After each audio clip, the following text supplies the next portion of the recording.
جبال الموتى الأحياء مجرد صداع، لكننا لا نستطيع إلقاء مسؤولياتنا على عاتق منطقة القمر الأحمر. هذه مشكلتنا يا بني إدوارد. أقدر لطفك حقا الترجمة الحقيقية، لن أعطيك مناجم الحجر الفضي إلا على جثتي. هل تشعر بذلك حقا؟ أما الطبعة، منطقة الأوراق الأربعة تتعامل مع فوضاها بنفسها. أن الوحوش التي هربت بالفعل إلى منطقة القمر الأحمر هي أيضا مسؤولية الأوراق الأربع، أليس كذلك؟ جمزمد وجه رويس تماما. أدرك أخيرا أنه سار مباشرة نحو فخي المنصوب بعناية. إليك الحقيقة يا صديقي القديم رويس، لو كانت الجبال ملكي فالوحوش الهاربة ستكون مشكلتي أنا. بما أنك أكدت للتو أنها ملكك، فهذه الوحوش أصبحت مسؤوليتك أنت، وفقا لقانون إمبراطورية المادة 545 حول تعويضات الصيد. يحق لمن يطهر الوحوش المطالبة بمكافآت من الجهة المسؤولة. نحن سننظف فوضاك في منطقة القمر الأحمر، وما عليك سوى دفع السعر المعتاد لنا تماما. صفقة عادلة. لم أكن أريد الجبال أصلا. اليوم حقيبة الوثائق التي لوحت بها أمام سيموني سابقا كانت مليئة بأوراق بيضاء فارغة. لم أمتلك أي معلومات حقيقية عن منطقة القمر الأحمر. مطالبة شخص مثل رويس بالجبال مباشرة كانت مهمة مستحيلة تماما. الناس لا يتخلون عن مواردهم الثمينة طواعية أبدا، لكن إجباره على الدفع لي لتنظيف وحوشه. تلك كانت الخطوة الأولى فقط. في النهاية، عندما تصبح الجبال المكلفة وخطيرة للغاية، سوف يتوسل إلي لكي آخذها من بين يديه. من صبر مفتاح كل شيء. سمع بيسس كلمة الدفع وتحولت عيناه حرفيا إلى عملات ذهبية لامعة. رورا لم تهتم بالمال إطلاقا. كانت تجلس هناك ببطن مستدير أكثر من كرة الطائرة، تفكر في شيء واحد فقط: سيسمح لي بالتحول. أن أكون طويلة مجددا. دعني أعود لطولي. في هذه الأثناء أظلم وجه رويس وهو يفكر. يظهرون الوحوش من أراضيهم ثم يطالبونني بالدفع مقابل ذلك. الوحوش موجودة بالفعل في القمر الأحمر. إنها مشكلتكم أنتم الآن. هل تريدون سحب أموال من محفظتي لتنظيف منزلكم؟ انهار قناع المضيف الكريم الخاص به تماما، ثم طقطق بأصابعه بغضب. ثق الحراس إلى قاعة المأدبة. من كل مدخل سيوف مسلولة بالكامل. رنين الشفرات المعدنية تردد صداه بشكل جميل على الجدران. مشهد سينمائي بامتياز. أعطيه 10 من 10 على هذا التوقيت الدرامي. مسح رويس على خواتمه المرصعة وأظهر سنة الذهب بابتسامة مكرة. يا بني إدوارد، أنا لا أرفض مساعدتك. نحن ببساطة لا نملك الميزانية. ماذا لا تفكر في الأمر؟ ربما يمكننا الدردشة أكثر لاحقا. الترجمة الحقيقية للموقف: أي 50 حارسا مسلحا، ولديك هيكل عظمي برأس مثقوب. هل تريد إعادة النظر في موقفك؟ ألقيت نظرة سريعة نحو أورورا. عن 5 ثوان فقط كنت أقف خلف إلها متوهجة بطول 6 أقدام. شعرها الأبيض يطفو في رياح خارقة للطبيعة. ضوء ذهبي يشع من عينيها مباشرة، والهواء حولها يفرقع بطاقة دمار إلهية بالكاد يمكن احتوائها. ابتسمت لرويس من خلف السحيرة الحارسة مشحونة الطاقة التي أكلت للتو وتتوق بشدة لهذا التحول. رويس يا صديقي القديم، ليس الأمر أنني لا أتفهم الصعوبات المالية لمنطقة الأوراق الأربع. إنها فقط رغبة منطقة القمر الأحمر الشديدة في تقديم المساعدة. ماذا لا تفكر في الأمر؟ ربما ندردش أكثر الآن. كاد فك رويس أن يصطدم بالأرض من هول الصدمة. الساحرة التي أرسل سيمون للركض في جميع أنحاء المنطقة للعثور عكيذة كانت تقف أمامه مباشرة وشرتم تلك الآلة الصغيرة ذات الشعر الأبيض الوجكبات. الخادمة المتواضعة كانت هي الساحرة. شتم سيمون في عقله للقرن القادم وانتقل فورا إلى خطة سرقة الساحرة. هل تصدقون هذه الوقاحة؟ نظر متجاوزا إياي بكل وقاحة وتوجه مباشرة نحو أورورا. أيتها الساحرة، ما الفائدة من التعاقد مع بارون مفلس تماما؟ لا يمكنه منحك الموارد، لا يستطيع أن يدفع لك جيدا، ولن يساعدك أبدا على التقدم. ابقي في منطقة الأوراق الأربعة. سأعطيك أي شيء: ثروة، مكانة، مجد، وأحجار يقظة بقدر ما تريدين. لم يحاول حتى أن يكون خفيا. كان يحاول سرقة أثمن أصولي علنا في وجهي بينما كنت أقف هناك أراقب المشهد. نكون منصفين، لقد كان يملك وجهة نظر. تقدم من ساحرة مبتدئة إلى متوسطة يتطلب يقظها ثانية، وتكلفة الحجر تبلغ ماء الضعف تكلفة الأول. لم أستطع تحمل ذلك حتى في أقصى أحلامي جنون الآن. نابيس يرتجف بشدة لدرجة إنه بدا كزلزال بشري. لو بدلت أورورا ولاءها فسنكون في عداد الموتى وبكل معنى الكلمة. حبسنا رويس حتى يفوتنا الموعد النهائي، ثم يقطع رؤوسنا بشكل قانوني تام. في تلك اللحظة بدأ بينج في تعبئة العظام بسرعة داخل حقيبته. أنت العظم ذكي حقا، يستعد دائما لأسوأ السيناريوهات المحتملة. أما أورورا فقد ارتدت أبرد تعابير وجهها. منطقة القمر الأحمر هي ذلك النوع من الأماكن التي لن يذهب إليها أحد الطواعية. تألقت عين رويس وبدأت يداه تفركان بعضهما البعض بطمع. إنها قادمة، ستنضم إلينا بالتأكيد. ارتفع ضغط دمبيس عاليا جدا لدرجة أنني أعتقدت أن رأسه سينفجر. تواصلت أورورا حديثها: وإذا لم أذهب فلن تجد منطقة القمر الأحمر ساحرة حارسة أبدا. لا يمكنني التخلي عنها. أرفض عرضك تماما بغض النظر عن كمية المال أو الموارد أو الدعم الذي تقدمه. فلن أبقى هنا. نعم بالضبط، انتظر المعذرة. ماذا قلت؟ عمد رويس وكأنه جهاز قديم معطل استغرق عقله 5 ثوان كاملة. يستوعب حقيقة أنه تعرض للرفض. ماذا يا ترى؟ إقليم القمر الأحمر مقارنة بإقليم الأوراق الأربع كان الجحيم بعينه مقابل الفردوس. ساحرة عاقلة تختار مكب النفايات هذا. بس انهار باكية من الامتنان وآينج واصل جمع العظام بهدوء. رفعت حاجبي نحو رويس بنظرة استعلاء ساخرة. أنا أرفض عرضك. هكذا كررت أورورا كلماتها لتغرس السكين أعمق في كبريائه. تلقى رويس 10,000 نقطة من الضرر النفسي دفعة واحدة. صرخ قائلا: إن كانت الشروط مجحفة فيمكننا التفاوض. أورورا قاطعته مجددا. بالرفض القاطع بدأ الرجل وكأنه سيتعرض لنوبة قلبي شيكة. مسيرته المهنية بأكملها لم تشهد هزيمة ساحقة ومهينة بهذا الشكل. تدار نحوي بأسوأ وأزيف ابتسامة يمكن لعضلات وجه بشري أن تصطنعها على الإطلاق. دعا ببرود: إنه كان يختبر ولاء ساحرتي فقط، وهنأني على هذا العقد المتين. رددت بسخرية لاذعة: ما إذا كان ينبغي علي شكره إذن. راح لحراسه بالانصراف مع تنهيدة هزيمة واضحة. من الصعب جدا تهديد شخص أعلن سلاحه النووي البشري للتو ولاءه المطلق له أمام جميع. ملامح خيبة الأمل ارتسمت بوضوح على وجه أرورا بينما كان الحراس يتراجعون بخوف. كانت تأمل حقا في استخدامهم كأهداف للرماية. بعد 30 دقيقة بالضبط أصبح بيدنا اتفاقية رسمية وموقعة للتعاون في إبادة وحوش جبال الموتى الأحياء. وافق رويس على ترك إقليم القمر الأحمر يصطاد الوحوش ويجمع المؤافآت من ميزانية إقليم الأوراق الأربعة، بل ووفر لنا حراسة لمرافقتنا طوال الطريق المتبقي. أن تقديم خدمة صغيرة لأفضل بكثير من استعداء الورد متعاقد مع ساحرة قوية. وعلى ذلك ظن رويس الساذج أنني سأكون مشغولا بمحاولة النجاة في إقليم القمر الأحمر ولن أتمكن أبدا من جمع أي مكافآت فعلية. بالنسبة له هذه الاتفاقية مجرد حبر على ورق ولا قيمة لها على الإطلاق. رويس المسكين، أنت لا تفهم شيئا. مررت بفرع إقليم الأوراق الأربع لنقابة ويلمور وصادرت 3000 عملة ذهبية كغرامة لخرق عقد كوندي ذي اللحية الكثيفة. كان هو العدل بعينه. هربت من وظيفتك والآن أصبحت مدينة لي بالمال. انتقام القدر جميل حقا. توجهت للسوق وأنفقت كل الذهب تقريبا في لمح البصر لشراء الطعام والدواء. شرات البذور والأدوات ومصابيحات الشمس وأحجار طرد الشياطين.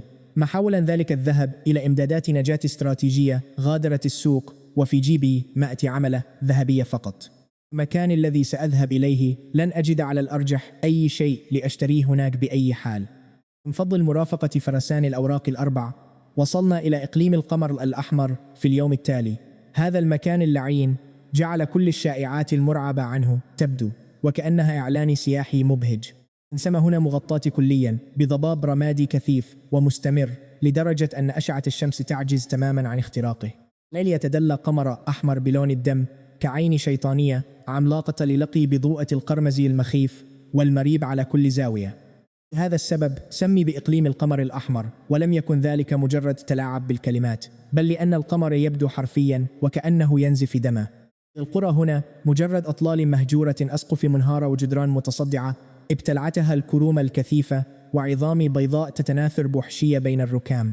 هؤلاء هم السكان السابقون الذين فشلوا في الهرب. الذئاب تعوي في كل اتجاه والموتى الأحياء يهمسون برعب وسط الضباب. هذا ليس إقليما، بل موقع تصوير لفيلم رعب دموي. لا عجب أن نبلاء الإمبراطورية بأكملهم يهربون من هذا المكان كأنه طاعون مميت. حتى أكثر التجار جشعا يرفضون الاقتراب منه. البشر الوحيدون الذين ينتهي بهم المطاف هنا هم اللاجئون البائسون والمجرمون المطلوبون الذين لا مفر لهم. تناسى الأوراق الأربع، ألقوا بنا الحدود وهربوا بسرعة جنونية لدرجة أنهم بدوا وكأنهم استخدموا سحر الانتقال الآني. رفضوا قضاء ثانية إضافية واحدة في منطقة الكابوس. هذه بيس العجز تشبث بمصباح الشمس وكأنه مصدر الضوء الأخير المتبقي في هذا العالم. نبيس بارتجاف أننا وصلنا أخيرا، أومأت له وطلبت البحث عن أي مبنى لنخيم فيه لأن قمر الدم قد ظهر بالفعل. سمع بيس عوائد ذئاب المرعب فاقترب غريزية من أورورا. نور الساحرة هو الشيء الوحيد الذي يمنحه ولو ذرتة بسيطة من الأمان الآن. أشرت بيدي نحو مبنى مدمر قريب بدا أقل خرابا بشكل طفيف من بقية الأنقاض المحيطة بنا. وأخبرتهم أن هذا المبنى مقبول ويمكننا العيش فيه بعد بعض الإصلاحات. كنت واثقا تماما إنه لم يجرؤ أي لورد على العيش هنا قبلي. أمرتني الإمبراطورية باستصلاح هذه الأرض اللعينة ولم يكونوا يبالغون إطلاقا. بدأ بيس وآينغ في تفريغ الإمدادات بسرعة داخل ذلك المبنى المتهالك. كان على وشك أن أخطو للداخل عندما رأيتهما يركضان هاربين للخارج بسرعة جنونية وكأن النيران تشتعل خلفهما مباشرة.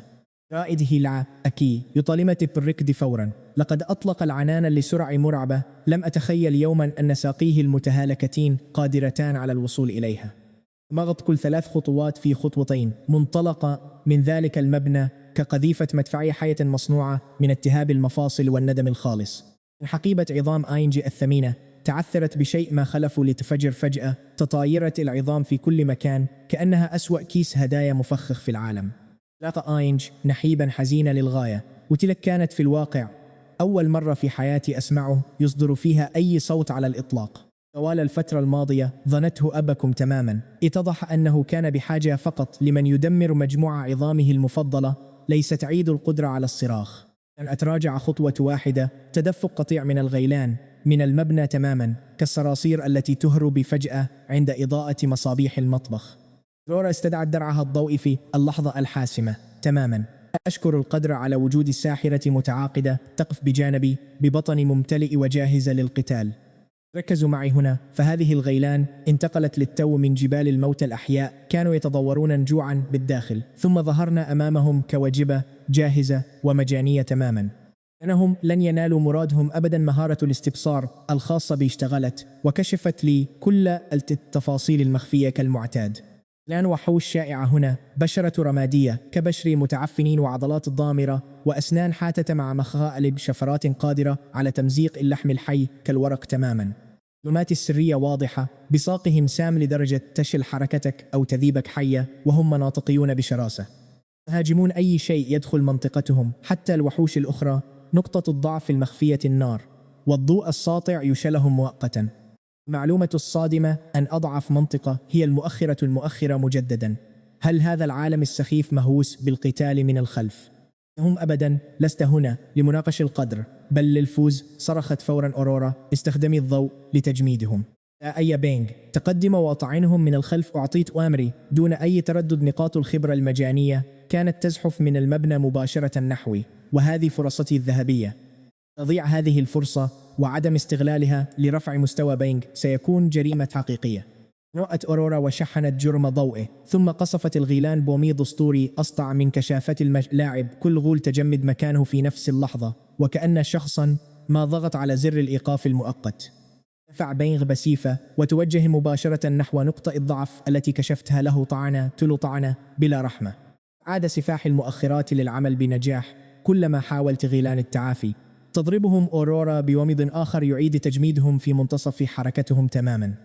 ثم يستأنف بينغ هجومه الخلف الكاسح. طعنة واحدة لا تكفي، طعنتان والغول ما زال يتحرك ببطء.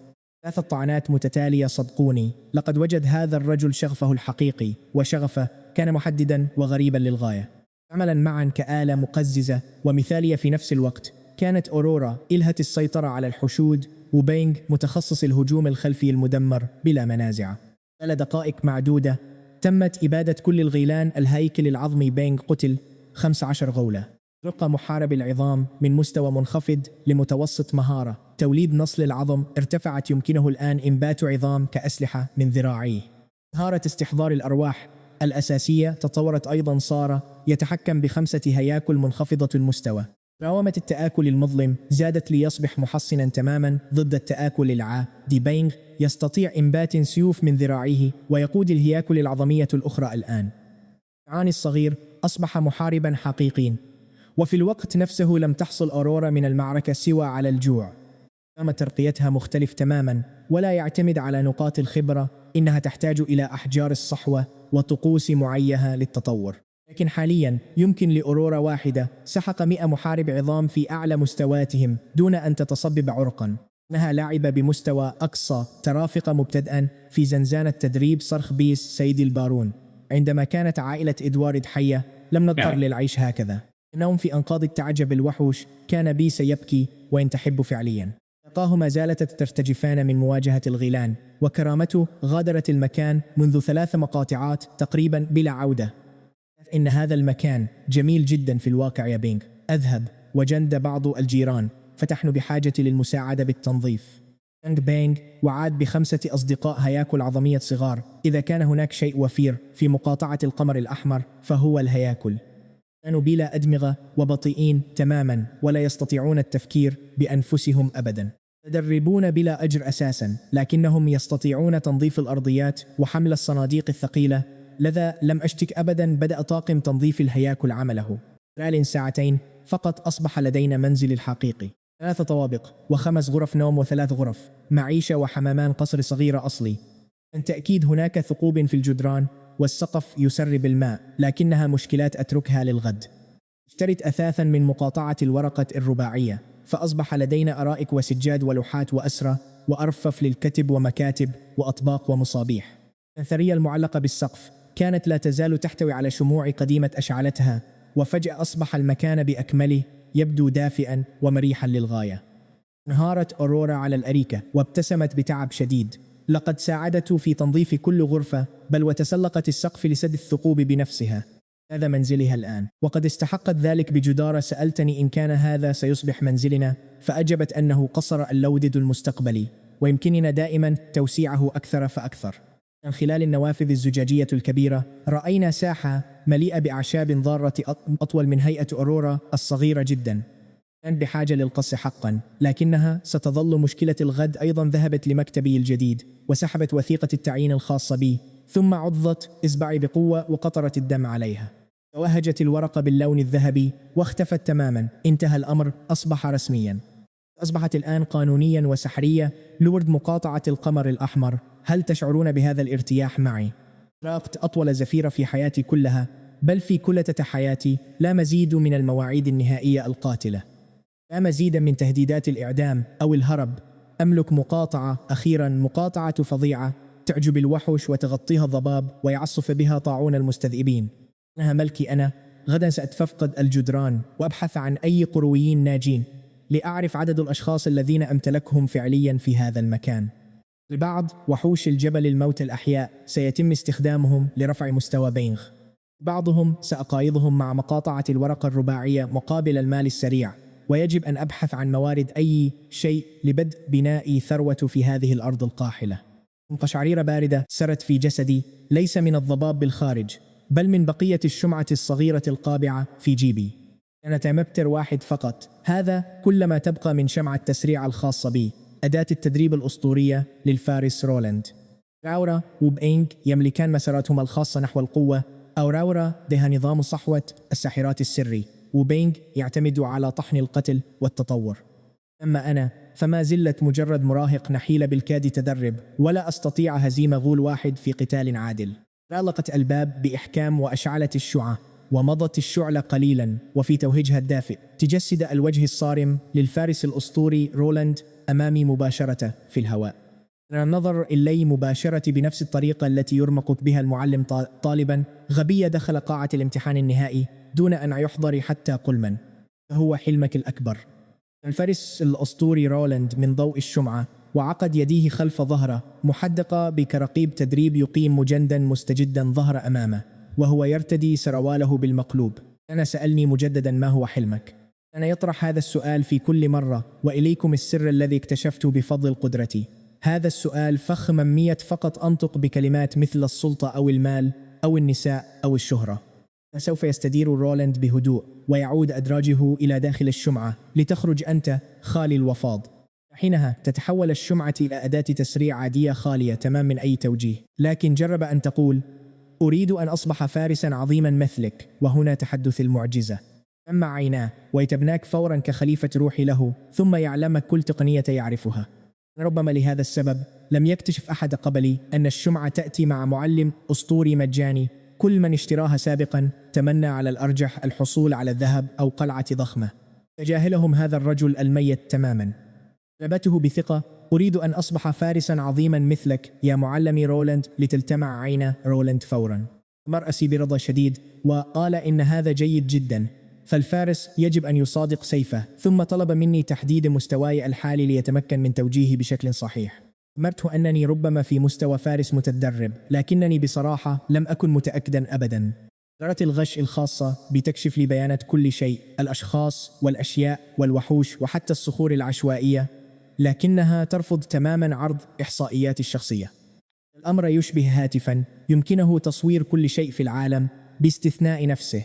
لذلك كان على التخمين فقط بناء على نتائج معاركي السابقة.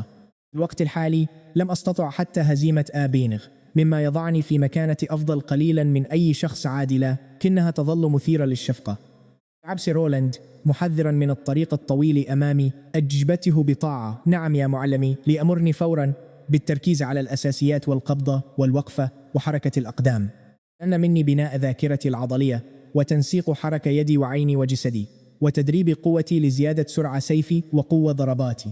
أمرني بالتدرب ضد شريك وعرض نفسه كخصم لي، مؤكدا أنني عندما أتمكن من توجيه ضربة واحدة إليه سأصبح حينها فارسا حقيقيا.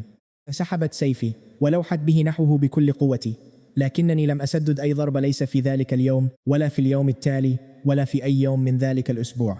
لأن بعد 7 ليال من التدريب المسرع بالشمعة مع هذا المدرب الشبح الأسطوري، خضع جسدي الضعيف لتحول حقيقي وجذري. حولت من فزاعة مجففة إلى شاب يتمتع بصحة جيدة فعلا، ببنية جسدية تليق بفارس متدرب شرعي.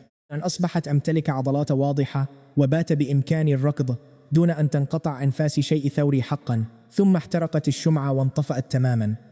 رمقت بصدمة في بركة الشمع الصغيرة، حيث كان يوجد أثمن ما أملك. لقد اختفت بالكامل الآن، تماما مثل ثروة عائلتي وحياتي المريحة ولون بشرتي الأصلي. لكن رغم ذلك حفرت تعاليم رولاند القاسية في ذهني إلى الأبد ولن تمحى. وقفة وكل تصحيح لخطأ وكل تنهيدة خيبة أمل تم حفظها جميعا في قرصي الصلب العقلي. الآن أصبح لدي آبينغ، محارب العظام متوسط المستوى الذي يعادل فارسا بنجمتين، ليكون شريكي الدائم في السجال.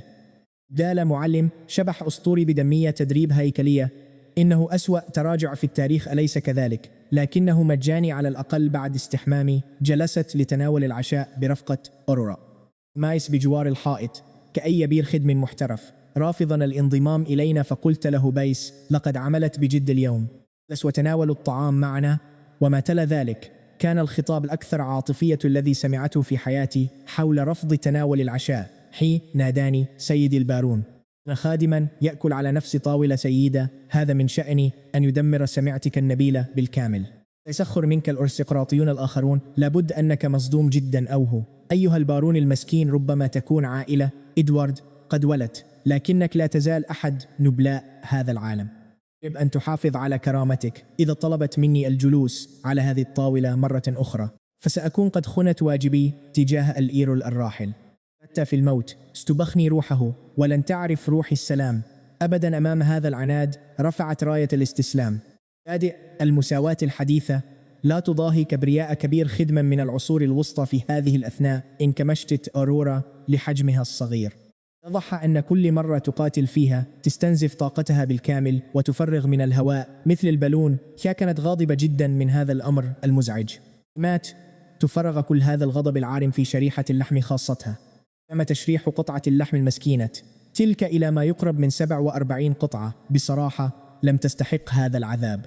علق بيس مصابيح الشمس بالخارج ونشر أحجار طرد الشياطين حول المحيط بأكمله لضمان حمايتنا. أصدرت الأحجار رائحة على الموتى الأحياء منخفضي المستوى من الاقتراب، بينما قاوم ضوء المصباح ضوء القمر الأحمر، مما ساعد أيضا في صد المستذئبين المتوحشين. مرت الليلة الأولى في منزلنا الجديد دون أي حوادث، إنها معجزة حقا. في صباح اليوم التالي ذهبت لتفقد جدران مدينة إقليم القمر الأحمر. المفاجأة لم تكن هناك أي جدران للمدينة أصلا، لم يحكم أحد هذا المكان قبلي أبدا، وبدون سيد لن تكون هناك جدران. انعدام الجدران يعني انعدام الدفاعات، وانعدام الدفاعات يعني أن أي وحش يمتلك أسنانا ومخالب يمكنه الدخول مباشرة متى شعر بالجوع. كان بناء الجدران هو الأولوية الأولى بالنسبة لي، لكن الجدران تحتاج عمالا، والأعمال يحتاجون أن يكونوا أحياء. الخطوة الأولى الحقيقية هي معرفة ما إذا كان هناك بشر ما زالوا على قيد الحياة في هذه المنطقة. وعلى مدار الشهر التالي انخرطنا في روتين يومي مكرر. قامت أورورا وآبينغ بتطهير الوحوش من القرى المهجورة، بينما تدربت أنا على القتال بالسيف ضد الوحوش الضعيفة. أشرف بايسي على الإمدادات والتذمر، بينما تولى طاقم الهياكل العظمية، وأعني هياكل عظمية حقيقية، أعمال البناء. توسع قصر السيد ليصبح أضخم من الفيلا الأصلية، وأضفنا مستودعا واسعا واسطبلات متينة ومنطقة زراعية متكاملة. للأسف التربة كانت ملوثة جدا بالسحر الأسود، لدرجة أن لا شيء سينمو دون جرعات تطهير باهظة الثمن. نظفنا كل قرية قريبة منا منازل تكفي ل100 شخص، لكن التعداد السكاني الحالي من البشر، وعشرات الهياكل العظمية المطيعة، وخادم غاضب، وساحرة متغيرة الشكل. كل عظمي واحد لديه إدمان غريب على العظام شهر كامل مر، ولم نجد ناجيا بشرية واحدا. بدأت أظن أن هذا المكان ميت تماما كما هو مشاع عنه. ناحية أخرى أبينغ كان يزدهر هنا. هذه المنطقة كانت حرفيا بمثابة بوفيه مفتوح للقتل بالنسبة له. ارتقى من محارب عظام متوسط إلى محارب عظام متقدم كل مهاراتها وصلت إلى الحد الأقصى. من بإمكان إنبات أسلحة عظمية من ذراعيه والتحكم ب10 هياكل عظمية دفعة واحدة، وأصبح محصصنا تماما ضد التآكل. مهارته في استخدام السيف ارتفعت للمعات مستوى الثاني، وتخصصه الرسمي أدرج على أنه، وأنا لا أمزح هنا، في الطعن من الخلف. سيرته الذاتية ستكون أكثر وثيقة، مرعبة ومربكة، قد يقرأها أي صاحب عمل على الإطلاق. أنا أيضا رفعت مستواي من فارس متدرب إلى فارس بنجمة واحدة. يمكنني أخيرا قتال الوحوش الضعيفة بمفردي دون إحراج نفسي، لكن ضد أي شيء قوي وخاصة المستذئبين سأتعرض للسحق تماما بلا شك. المستذئبون كانوا أعلى من مستوى محارب العظام، ومع تعزيز القمر الأحمر لهم أصبح قتلهم شبه مستحيل بدون تدخل أورورا. دون أورورا هذه العملية برمتها ستنهار. في غضون 12 ساعة تقريبا بعد شهر من الطحن تفقدت قاعة الوحوش المأسورة 12 مستذئبا و23 غولة و45 هكل عظميا ووحش عملاق فاسد، جميعهم مقيدون وجاهزون للتسليم الفوري. هجزوا أغراضكم يا رفاق، سنتجه إلى إقليم الفورليف لنصرف مكافآتنا، فلا توجد لدينا أراضي زراعية أو دخل أو تجارة. مصدر دخلنا الوحيد كان حرفيا جر الوحوش إلى جيراننا ورميها هناك، قائلين هؤلاء مسؤوليتكم الآن. دفعوا الثمن فورا. يا لها من حياة غريبة كحاكم حدودي، حيث صادراتك الرئيسية هي كوابيس مأسورة، وأكبر عملائك هو الجار الذي اختلق هذه المشكلة بالأساس. لكن قبل المغادرة إلى إقليم الفورليف أنا علي التأكد حقا من أن منزلي لن يصبح فندقا مجانيا للمستذئبين أثناء فترة غيابي، لذا تركت آبينغ وبيس خلفي كفريق دفاع وحماية للمنزل. بما أن بينغ حتى في ذروته كمحارب عظام لا يزال عاجزا عن هزم مستذئب بقتال عادل، كان جعل العدل أمرا مستحيلا. بعد شهر كامل من دراسة المستذئبين تمكنت من تحديد مميزاتهم الثلاث الرئيسية: غضب القمر، حيث يزدادون قوة تحت القمر الأحمر، وتجديد اللحم، يشفون بسرعة جنونية، وأخيرا قدرة تتبع الروائح. أنوفهم تعمل كأجهزة تتبع دقيقة، لذا صممت تدابير مضادة لكل ميزة. الحلقة الأولى: فخاخ الرائحة. جعلت آبينغ يدفن 30 وعاء فخاريا حول الجدران الخارجية، مليئة بأحشاء حيوانات متعفنة وممزوجة بمسحوق العظام، ومحكمة الإغلاق بأسلاك فضية. المستذئبون يكرهون رائحة العفن، إنهم يصطادون اللحوم الطازجة ويتجنبون أي شيء تنبعث منه رائحة نتنة كبوفيه الموتى الأحياء.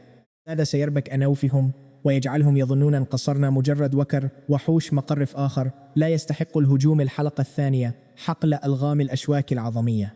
الدماغ استهلك 30% من طاقاته لاستدعاء خلد عظمي لحفر فخاخ أشواك عظمية سداسية الشكل تحت الأرضية الحجرية.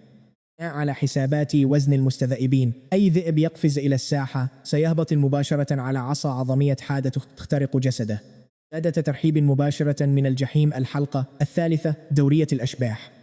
صنعت ديمي جلدية بحجم الإنسان من معدات خيول القديمة وحشوتها جيدا بالأجراس ومسحوق الفوسفور، ثم جعلت الخلد العظمي يسحبها في مسارات محددة مسبقا. أي مستذئب يراقب من خط الأشجار ستبدو وكأنها حراس مسلحون يقومون بدوريات حول المحيط الخارجي للمكان. تكنولوجيا الفزاعات تلتقي بالحرب النفسية في العصور الوسطى. هذه كانت طبقة الأولى فقط. طبقة الثانية هي منطقة القتل بالساحة. الحلقة الرابعة: آلة المطر الفضي. قمت بإذابة شمعدانات العلية الفضية وحولتها لطلقات نارية ثم حملتها في أنابيب الصرف المعدلة. سيقوم بتشغيل رافعة يدوية لإطلاق رذاذ قاتل من الشظايا الفضية المتناثرة. رامي ذو 60 عاما أصبح يدير برجة مضادا للمستذئبين. إنه التحول المهني للقرن. الحلقة الخامسة: طعم الدم. تم بقرة مخلوط بعصير الباذنجان السام مطلي على زجاج الدفيء. المستذئبون سيشمون الدم، يهاجمون الدفيء كالمجانين ويهدرون طاقتهم في تحطيم مبنى فارغ تماما. الحلقة السادسة: مستنقع العظام. عادت الهياكل النانو العظمية بناء الدرجات الأمامية لتصبح حفرة حصى عظمية منهارة. كل خطوة تغوص 15 سنتيمتر والحصى مختلط بالملح المقدس. لوح عادي ضربته أرورة بنور التطهير الساطع. المستذئبون يكرهون الملح المقدس تماما كما تكره القطط الماء. نصل للحلقة السابعة: لعنة الغول. كان لدي غول نادر قادر على إلقاء اللعنات محبوس في القبو ويتم حلبه لاستخراج دمه يوميا. دمها يمكن تحويله إلى قنابل ملعونة تسبب هلاوس وارتباك ذاتيا شديدا بمجرد التلامس. إذا تعرضت لضربة من هذا ستبدأ فورا بمحاربة ظلك الخاص لما يقوم بينغبط عنك بقوة من الخلف. فشلت الحلقة السابعة بطريقة ما. الآن لدي الحلقتان الثامنة والتاسعة في الانتظار 32 فخا بالإجمالي. صدقوني منزلي أصبح الآن أكثر خطورة من الإقليم الذي يقع فيه. بعد وضع الفخ الأخير بعناية شعرت بالثقة الكافية للمغادرة أخيرا، لكن بيس وآبينغ لم يشعر بأي ثقة على الإطلاق. لقد وقف في منتصف غرفة المعيشة ممدين تماما، مرعوبين من أن اتخاذ خطوة واحدة في أي اتجاه سيؤدي لتفعيل أحد الفخاخ وتفجيرهم إلى أشلاء صغيرة متناثرة. نابس مقتنعا تماما بأنه سيموت جوعا قبل عودتي، ببساطة لأنه كان مرعوبا جدا من مجرد المشي نحو المطبخ. أما أبينغ لفتة ربما تكون الأكثر تأثيرا بمسيرته ككائن ميت. أن يده داخل حقيبته وأخرج عظمة ممضوغة ليقدمها لبيس هذا الهيكل العظمي. لم يشارك عظامة الثمينة مع أي شخص من قبل أبدا. هذه هي قمة الصداقة بعالم الهياكل العظمية. لقد قبل آبينغ بيس رسمية كفرد من عائلته. داع بيس في تلك العظمة المصقولة والناعمة التي تشبه حجر اليشم من شدة نظافتها، وكادت روحه تغادر جسده. تمنى لو ينتهي هذا العالم فورا. ما تلك الأثناء صعدت أنا وأوراورا إلى عربتنا متجهين نحو جبل هوس السائق. لم يكن سوى التابع العظمي الأول أحد مجندي آبينغ الذي أمضى شهره الماضي بأعمال البناء الشاقة. مواهب خفية. أنا يملك مصيرا كإمبراطور للموتى، لكن هذا الصغير يعمل بجد مذهل. أخطط لتدريبه لاحقا ليصبح مزارعا حقيقيا. فكل مملكة تسعى للنهوض تحتاج إلى الزراعة.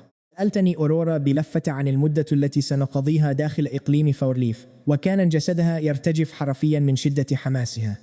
لقد بقيت عالقة داخل أراضي القاحلة موبوءة بالوحوش لشهر كامل دون توقف. جردت فكرة زيارة مدينة حقيقية كادت تفقدها صوابها، فرفعت 3 أصابع أمامها موضح الخطة. اليوم الأول مخصص لمقايضة الوحوش بالمال النقدي، ما نشتري الجرعات السحرية والبذور الممتازة. وفي صباح اليوم الثاني سنزور الكنيسة لندعوهم لافتتاح فرع لهم داخل إقليم ريدمون. سهرة اليوم الثاني مخصصة لشراء الطعام، أما اليوم الثالث فهو حر نستكشف البلدة ونتسوق ونراقب نجاحات فورليف لننسها ونطبقها عندنا. ضاءت عين أورورا كالألعاب النارية، لكنها سرعان ما أخفت ملامحها ورفعت ذقنها بعناد مكابر. أخبرتني بوضوح ألا أتوقع منها شكر اللورد العظيم أو إعلان ولائها التام لي من الآن فصاعدا، فهذا من رابع المستحيلات بالنسبة لها. هزت رأسي موافقا ووضعت 100 عملة ذهبية في كفها الصغير وأخبرتها أن هذا هو راتبها الشهري. اشتري به ما تشاء. ترددت قليلا ثم اتقطته، وكانت هذه خطوة حاسمة فقبولها للراتب، يعني رسميا أنها موظفة لدي وليست مجرد عبدة.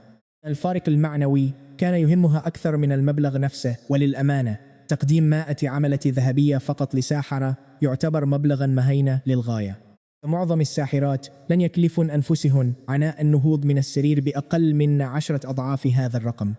إنه كل ما أستطيع تحمله حقا أثناء إعادة بناء إقليم كامل من الصفرة، وعلى أي حال لم تهتم أورورا بقيمة المبلغ إطلاقا.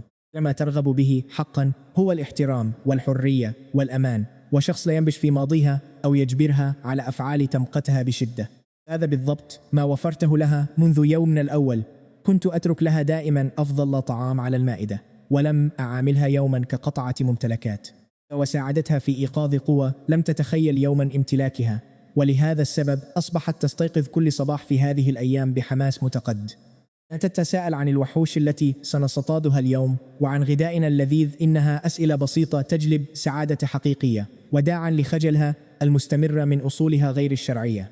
أنا مزيد من الرعب من التعرض للأسر والبيع، وبمجرد أن وضعت تلك العملات في جيبها زفرت أنفاسي براحة عميقة. لو رفضت استلام المال لكنت أصبت بالذعر الشديد، لأن ذلك كان سيعني ببساطة أن راتبها لم يكن كافيا لإرضائها. أو لا تصدق، أثناء عبور عربتنا لجبل هوس اصطدنا 32 وحشة إضافيا بكل سهولة. هذا الجبل عبارة عن منجم ذهب يمشي على قدمين. الغول قبيح، كل هيكل عظمي وكل رعب زاحف هنا ليس سوى مكافأة مالية تمشي بانتظار من يجمعها ويستفيد منها. اضطررنا في النهاية للتوقف عن الصيد لأن العربة امتلأت تماما. لقد تكدست الوحوش المزعجة في كل زاوية وركن داخلها. السائق العظمي كان يجلس براحة فوق غول ضخم، بينما أسندت أورورا قدميها بكل برود على هيكل عظمي مقيد بإحكام. أما أنا فكنت محشورا بين مستذئبين مشلولين تماما، وكأنني حشوة بائسة داخل شطيرة مرعبة ومقززة. تجاوزنا الجبل ودخلنا إقليم فورليف متجهين مباشرة نحو نقابة المغامرين، وهي ببساطة الصراف الآلي الوحيد الذي يقبل الوحوش الحية كودائع مالية. دفعت باب نقابة المغامرين الخشبي الثقيل لرن جرس مدوا فوقي، وكأنه يعلن بشموخ عن وصول الشخصية بالغة الأهمية، وبالطبع هذا الشخص هو أنا. رابتني الرائحة الكريهة، أولا مزيج مقزز من الجلد المبلل والجعة الحامضة، وكأنهما أنجبا طفلا لم يلامس الماء جزته في حياته قط. كانت الشمعدانات البرونزية تبكي دموعا شمعية ذائبة فوق طاولات البلوط القديمة. أدلى من السقف رأس سحلية محنط بقرن واحد مع سهم صدأ لا يزال مغروزا بوحشية داخل محجر عينها الفارغ. الطابق العلوي داست أحذية حديدية بقوة فوق الخشب المتصدع لتمطر النشار فوق الموقد وتتناثر الرماد كأكثر كرة ثلجية كآبة في العالم. التفت مجموعة من المغامرين حول لوحة الإعلانات وتفوح منهم رائحة نتنة وكأنهم يتحللون ببطء داخل عباءاتهم المهترئة. أندت حارسة مضمدة الجراح إلى برميل خشبي تمسح الدماء ببرود عن خنجرها، بينما برزت كدمات داكنة من بين شقوق درعها الجلدي الممزق. بمجرد دخولنا التفتت كل عين داخل تلك الغرفة المزدحمة لتحدق بنا مباشرة، ليس بسبب شعر أورورا الفظي اللافت، ولا لأنني أبدو كنبيل جفته الشمس للتو، بل بسبب جبل الوحوش المأسورة خلفي تماما. 12 مستذئبا، 33 غولة، و67 هكلة عظميا، بالإضافة لوحش عملاق فاسد، جميعهم مكدسون خلفي بكل بساطة وكأنني عامل توصيل طلبات. مات من الوحوش المرعبة. بدأ أحدهم يهمس مصدوما برؤية وحش عملاق فاسد سليم تماما، بينما تساءل آخرون بذهول عن هويتي الحقيقية. أن البعض أنني مغامر جديد فائق القوة، وتمنى آخرون لو أسمح لهم بالانضمام لفريقي في رحلة استكشافية نحو جبال الموتى. مخضرم العجوز توم الجالس خلف المنضدة بشعره الأبيض وأنفه المحمر لمح هذه الكومة الضخمة من الوحوش وكاد يطير حرفيا من فوق مقاعده. ينكب قلمه في منتصف الكتابة وطرب مسرعا يفرك يديه ببعضهما مثل ذبابة جائعة وجدت للتو كعكة زفاف دسمة. أتاني بالزبون وسألني إن كانت كل هذه للبيع. أجبته بنعم وطلبت سعرا. ابتسم بمكر وقال إنني بالتأكيد وافد جديد. راح لي أنه لا داعي لإحضار الوحش كاملا بل تكفي الأذن اليسرى أو البلورة الأساسية فقط. فأنهم يقدمون خدمات التشريح الكامل مقابل رسوم بسيطة. كان قد قادنا بالفعل إلى الحانة وصب كوبين من جعة القمح قبل أن أتمكن حتى من الرد. انخطفت الكوب من أورورا فورا. إنها قاصرة ولا تشرب الكحول. أما أنا فلا اعترضت أورورا على الفور وبشدة. نفعت الجيعة بعيدا بنفسها. صرحت بصراحة أنها لا تحب طعم جعة القمح على الإطلاق. حكى توم واستبدله بعصير البرتقال. قبلته أورورا بإيماءة وقورة. أعلنت بكل فخر أن عصير البرتقال هو المشروب الرسمي للأشخاص البالغين. فكرت في نفسي أيتها الطفلة وزنك يعادل بالكاد عظمة ساقي هيكل عظمي لكن حسنة ناضجة جدا وراقية للغاية. سألت عن تكلفة التشريح. أجاب أن أكثر من 100 وحش سيكلفون عملة ذهبية واحدة تقريبا. سألته ببرودة عن الإجمالي بعد خصم الرسوم. أنا خرب توم بعض الأرقام على الورق. المستذئبون يشترون الأنياب والمخالب فقط 50 ذهبية لكل ذي 12 ذئبا. المجموع 600 ذهبية. ران ذهبية لكل بلورة.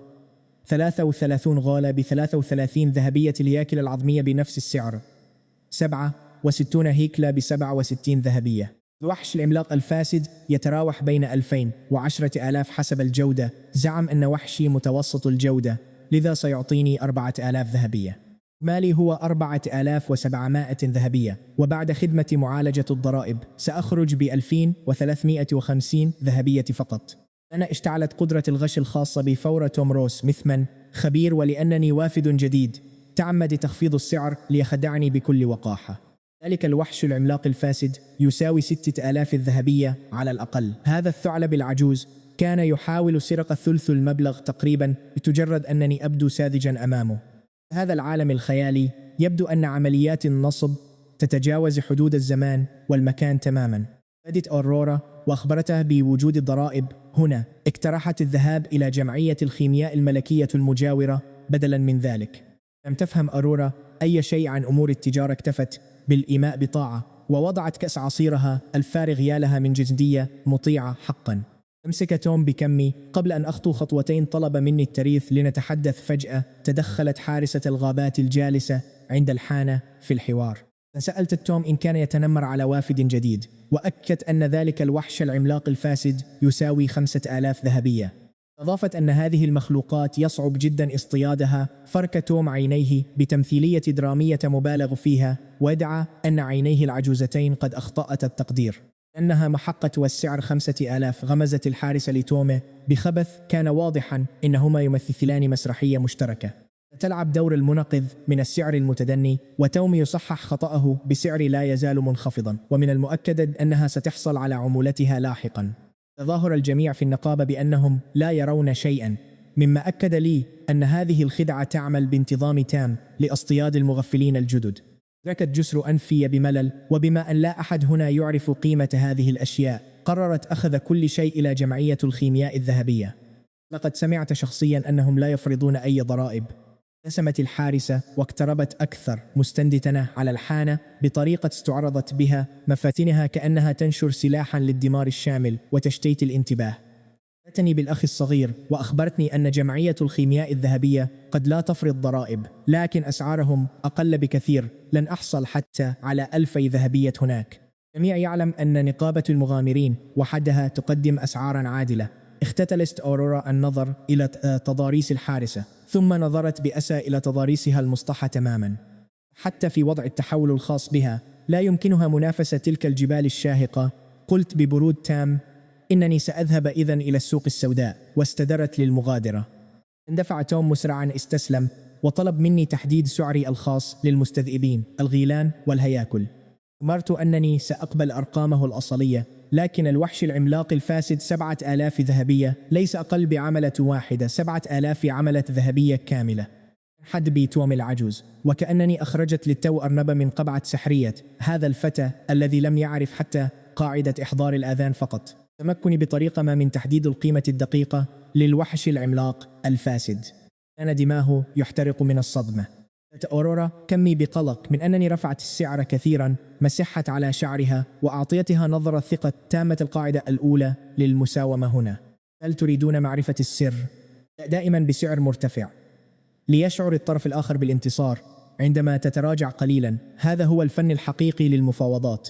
لا يزال أمام ساحرتي الصغيرة الكثير لتتعلم في هذه الحياة، وعندما رأى توم أنني سأخرج استسلم أخيرا. نادى على مثمن قزم محترف، والذي استخدم نوعا من قدرة العين السحرية للتحقق من كل شيء بدقة. ثم سدد الحساب باستخدام الدليل القاري الرسمي لأسعار الوحوش. جميع الوحوش مجتمعة ب7,000 ذهبية، لكن بشرط توقيع اتفاقية شراكة ذات أولوية. الوحوش المستقبلية يجب أن تأتي إليهم أولا، وهذا كان مناسبا لي جدا. علاقات طويلة الأمد مع النقابة تعني الوصول المبكر إلى معلومات المكافآت ولوحات المهام، إضافة إلى أنني بحاجة لتجنيد مغامرين لإقليم القمر الأحمر. لاحقا تكوين صداقات هنا كان بمثابة معرض وظائف مقنع. عندما بدأ توم في عد العملات سلمني 3500 فقط. سألته بحدة: ما هذا؟ لقد اختفى نصف مالي. تابع أن أي شخص بدون تسجيل مغامر محلي يدفع ضريبة تجارية بنسبة 50%، وقد تكفل بتقديم الضرائب عني فتم خصمها مسبقا. أنا سحبت اتفاقية التعاون لتنظيف وحوش جبال الموتى الأحياء، تلك الورقة الرابعة التي انتزعتها ببراعة من رويس. تعين توم أن تخرج من جمجمتي. كنت قادما من إقليم القمر الأحمر، ذلك المكان الذي يتجاوز فيه عدد الوحوش عدد العشب. لا عجب أنني ظهرت معه بجبل كامل من الكائنات. أن أكثر المغامرين جشعا في العالم لن يقتربوا من تلك الجحيم، وأنا دخلت ببساطة بقائمة صيد كاملة حسنة. الوحوش الآلية معفاة من الضرائب حسب الاتفاق، لكن المستذئبين ليسوا من جبال الموتى. رائع جدا. سأبيع المستذئبين في السوق السوداء. سمعت أن أنياب الذئاب تباع ب100 ذهبية للواحد. هناك ارتفت وجه توم. أدرك أخيرا أنني لست مبتدئا ساذجا يتعثر في صفقته الأولى. كنت أعرف كل شيء: الأسعار والثغرات والأسواق البديلة. مسرحية الجهل بالقوانين كانت مجرد فخ، وقد وقع فيه بكل غباء. توافق على أخذ كل شيء، وطلب مني أن آتي إليهم أولا في المرة القادمة. عد 7,000 عملة ذهبية بوجه رجل يشاهد دماءه تسحب منه. ربما كانت هذه أكبر صفقة منفردة تجريها النقابة طوال العام. لاحظت المغامرين في الغرفة يحدقون في ذهب بعيون تشبه ذئابا جائعة تراقب حملا ضعيفا. ليس جيدا الخروج بكيس نقود ضخم، يعني وضع هدف عملاق على ظهري. حان وقت العلاقات العامة. ضربت 10 عملات الذهبية على المنضدة، وأعلنت للجميع أنني لوك، مغامر من إقليم القمر الأحمر. رحبت بهم وتكفلت بحساب الطعام والشراب لهذه الليلة. طلبت منهم اختيار أغلى الأصناف. الذهبيات كانت تكفي لإطعام الحانة بأكملها لأيام فجر حشد محبي الجعة الرخيصة، وكأنني أعلنت عن عيد مجاني. لوك لوك لوك كانوا يهتفون باسمي حسنة، باسمي المزيف. رمقتني أرورا بنظرة مرتبكة جدا. ماذا غيرت اسمي يا عزيزتي؟ عندما تحملين 7,000 عملية ذهبية في مدينة تعج بالقتلة، لا تكشفين أبدا عن عنوانك وهويتك الحقيقية.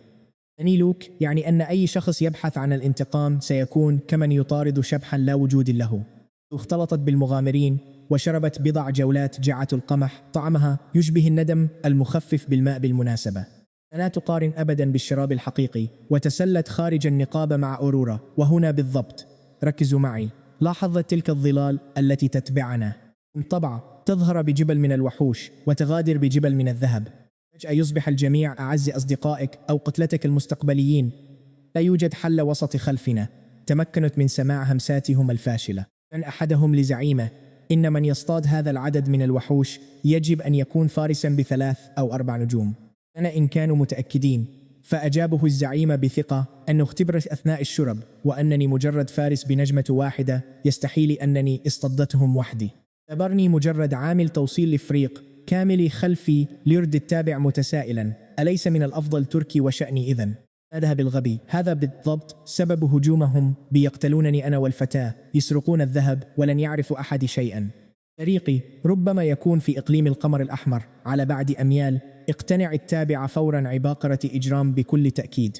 كانت رجال من فريق مغامري وإن آي سدوى الزقاق أمامنا تماما. لدهم كان جبل عضلات عاري الصدر يرتدي رقعة عين، والتي يبدو أنها تعتبر صيحة موضة واسما للفريق معا. تسويق إبداعي جدا، ناديت يا صديقي وإن آي. سألته إن كان لم يشرب ما يكفي، ووعدته بجولة أخرى في إقليم القمر الأحمر. ابتسم وإن آي بسخرية: اعتذر مني قائلا إنه استمتع بمشروباتي، لكنه يستمتع بمالي أكثر بكثير. كما مني ألا أقلق، فهو ليس عديم الرحمة، سينهي الأمر بسرعة وسيكسر عنق الفتاة دون أي معاناة. هؤلاء الحمقى لم يدركوا أبدا أن الفتاة اللطيفة خلفي هي سلاح دمار شامل يمشي على قدمين. تمت أورورا السحرية كانت مخفية تماما، ما لم تكن ساحرا مرعبا فستبدو لك مجرد طفلة عادية بشعر فظي في هيئتها العادية. لن يخمن أحد أنها نفس الآلهة التي بخرت جيشا كاملا من الموتى الأسبوع الماضي. انهدت بصورة درامية أخبرته إنه لو كان وحده لفكرت حقا في تسليمه المال ببساطة، لكنه أحضر 6 رجال، وأنا قلق من إنه لن يتمكن من الاحتفاظ ب7,000 ذهبيا لنفسه فقط. مشاركة صعبة كما يعلم. تجمت ابتسامة وإن آي وعمل جنون الارتياب لديه في لحظتها. فكان هناك شيء يفهمه اللص جيدا، فهو التعرض للسرقة من لصوص آخرين. صرخ متسائلا عمن يختبئ هناك كالجبناء. امتلأ الزقاق بسرعة طاقم، وإن آي كان مجرد مقبلات خلفهم. ظهر فريق سبيد وفريق الحذاء الأحمر، مجموعة من المرتزقة المستقلين، ويا للروعة الرامية الفاتنة والخدومة من الحانة كانت هناك أيضا. تعق خنجرها كقطة تتذوق القشدة. 31 شخصا بالمجمل. هل أصدقون ذلك؟ نصف من في قاعة النقابة تبعوني لسرقتي. واحد منهم كان يضحك ويشرب ويهتف باسمي بكل حماس. لنا 5 دقائق فقط. اشتريت لهم أغلى طعام في القائمة، وهكذا يردون لي الجميل. لكن أتعلمون شيئا؟ لم أكن غاضبا، كنت في قمة السعادة، لأن الشيء الوحيد الذي يحتاجه إقليم القمر الأحمر أكثر من أي شيء هو البشر. 31 مقاتلا بكامل لياقتهم تطوعوا للتو. هم فقط لا يعرفون ذلك. بعد أورورا كانت مصدومة حقا. كانت تراقبني وأنا أدردش وأشرب مع هؤلاء الرجال كأصدقاء قدامى، وظنت أننا أصبحنا مقربين حقا. أورورا اللطيفة والساذجة والقلقة اجتماعيا، مرحبا بك في العالم الحقيقي، حيث يخطط الرجل الذي يشرب نخب صحتك في 6 مساء لقتلك في 6:15. قالت لي: يا لوك عزيزي، هل تريد من أختك الكبرى أن تحميك مقابل رسوم حماية بسيطة فقط؟ لعقت الحارسة نصلها بابتسامة مغازلة ونصفها جنون خالص، وهي تخبرني أنني في ورطة كبيرة جدا يا صديقي لوك.